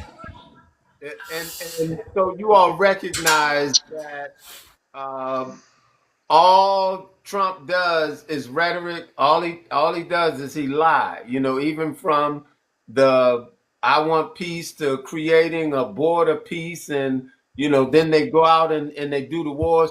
All I'm saying is, let's just call the spade, the spade. And they can never bring peace. Everywhere they go is death and destruction. There's disease. We have famine because they are in control. And as long as they are in control, y'all, we're going to suffer. That's just what it's going to be. I know a number of people don't want to accept it and or see it that way, but we got to look at the track record, and come to understand, until we move ourselves from under the rulership. And I'm saying, for those of us that are right here in America, it's as if we've forgotten, that we are a nation of people still being ruled by another nation of people. And we have to, in order to have some sense, of sanity. We have to know what it means to govern, for ourselves. And I'm telling you all, there's something called decolonization. It's not new, it's old. It's been around for over 65, 70 years. And it's a movement, it's a global movement. Other nations, people, and country are doing it. So we're looking to make it more available right here in America for us, that have been oppressed. And make America great again for them. It basically means, seeing us back, in servitude, free labor, Yep. and, this being, the utopia, for the Caucasians and or Europeans. That is their idea. And that's what they're doing. When you look at the Department of Labor, Hmm. they're on their website where they talk about one heritage, one people, one land, remember who you are. Like, these are this is Lee Atwater Southern Strategy, like dog whistle terminology. And I'm like, damn, they're even getting bold to just gonna say it in your face. We're neocons, white nationalists. We've entered into the government, and we're going to do what the hell we want to do. You know And what I The Most think? High is gonna get ready I, to deal I, with them. I think, in my opinion, I think before that happens, brother, is everybody on the panel, this country is going to be taken over before that happens. I I really think do. so too. this Yeah, country oh already yeah. taken over. Right, but I'm talking about in a more aggressive fashion than we think. America, America has a soft white underbelly. This nation is weak. through the practice of immorality and everything else. We turn to everybody else but God for the answer. That's And right. that's Yes, that, Acts he, 10. he he is the only one that's going to be able to deliver us or make a That's right. difference among these people here. Nothing else, no politicians, no movement, no nothing. Just the spirit of God. That's it. You Yes, know, indeed. because we're going against what you call the world system, or what God said is the prince of this world, Satan, and these people are motivated by Satan. Yes, indeed. They're motivated by Satan, and if you check it out, the people that are Bilderbergers, the Masons, and all them, these people are. I mean, they go around the world. You got Chinese Masons, you got uh, Masons all across the world. They know each other. They're compliant to each other. I'll say this to Timothy and others on the panel that are inspired by biblical writings. You'll see a link in my bio right now. I'm gonna change it on Wednesday when we do the decolonization. But there's a link in my bio where you can see the series that I'm doing called Prophecy 2026, and not from a religious standpoint, but going into the verses and I'm pointing out things that they don't talk about within the religion, Judaism, Christianity, Catholicism, Islam. I'm just pointing out what's happening based on the heritage. So you all can click on that link, subscribe, to the channel and check out the series Prophecy 2026 on Wednesday. When we do the decolonization, I'm gonna switch the link so people can have access to these conversations. These conversations, I put them up on another website, and that website at PASS dot 2K, Protection Against Search and Seizure. You can find those or these conversations and others. I have some conversations up there based on the decolonization and what we're doing, how we're doing, introduction, those things are there. If you missed it, just inbox me. I'll make sure you get, the link to either of the websites. But right now, the one for Prophecy 2026 is in the bio. You can click that link. It'll take you I to the don't see it in channel. the bio. I just Uh, looked. I don't see it. I just looked. when you go to my profile page, there's a website link. When you go to my page, it say website, but that'll take you to the YouTube channel. Okay. All right. So let's see. Yep. This is about gonna do it. For me. Let me say one more time. Did you get it? I see. Is that the YouTube.com? Yes, that's it. Uh-huh. Okay. You click that and it'll take you to where you can see the Prophecy 2026. Prophecy 2026. Okay. Thank you guys for joining me today. We'll pop up, and keep this conversation going. This right here is not going to end, no time soon. I'm meeting some wonderful people, some articulate people, folks that are around the world, and I think we need to network and create, stronger bonds to where we can actually put a strategy and plan together to deal with a global sense of decolonization and deal, with the oppression that's happening globally. Okay, that's what it's going to take. Is for people around the world, not on first of all, for us right here in the US, we're gonna have to get our sugar honey iced tea together, and then we can link up with others around the world. But we have to work, in that manner and or that degree. So I want to thank you all, once again for hanging in there with me. Um, Yep, I'm gonna shut it off right there because I know if I say one more last word, we'll be on here for another 30 minutes. So appreciate you all until the next time we pop up, and go to my page. You can register now for Wednesday's discussion on That's not on there. decolonization. It don't cost you anything. Go ahead. Yeah, it doesn't cost you anything to sign up for the event coming up Wednesday on Did you hear me? decolonization. It's not That's there. on the page. What you say, Embora? Uh, Membora, but it's not there. What's not there, Membora? The link. You mean You on your just bio page? you just told me you saw the YouTube link. That was the YouTube, but that's I thought that was the video on the prophecy. Yes, Embora. You click that link, it takes you to the YouTube channel. And then you'll see the Oh, list of videos on that channel. And you oh, click one of the videos based on the Prophecy 2026 series. oh, okay. Well, where's the link to the Wednesday thing? That is, you'll see the first post on my page. You'll see the first post on my page. You click that post and it'll let you register if you want to register for the event. All right, thank you. Thanks for having me. Thank you, Raza. Nice meeting Yes, you. it's been Nice my meeting Thank you also. I enjoyed everyone on the panel and the host. Thank you Look so at you. much. Thank you Look all. at you. Likewise. Thank you for having me, Pops. Look at Peace. you, Raza. Raza, you got a little fan club going. Thank you.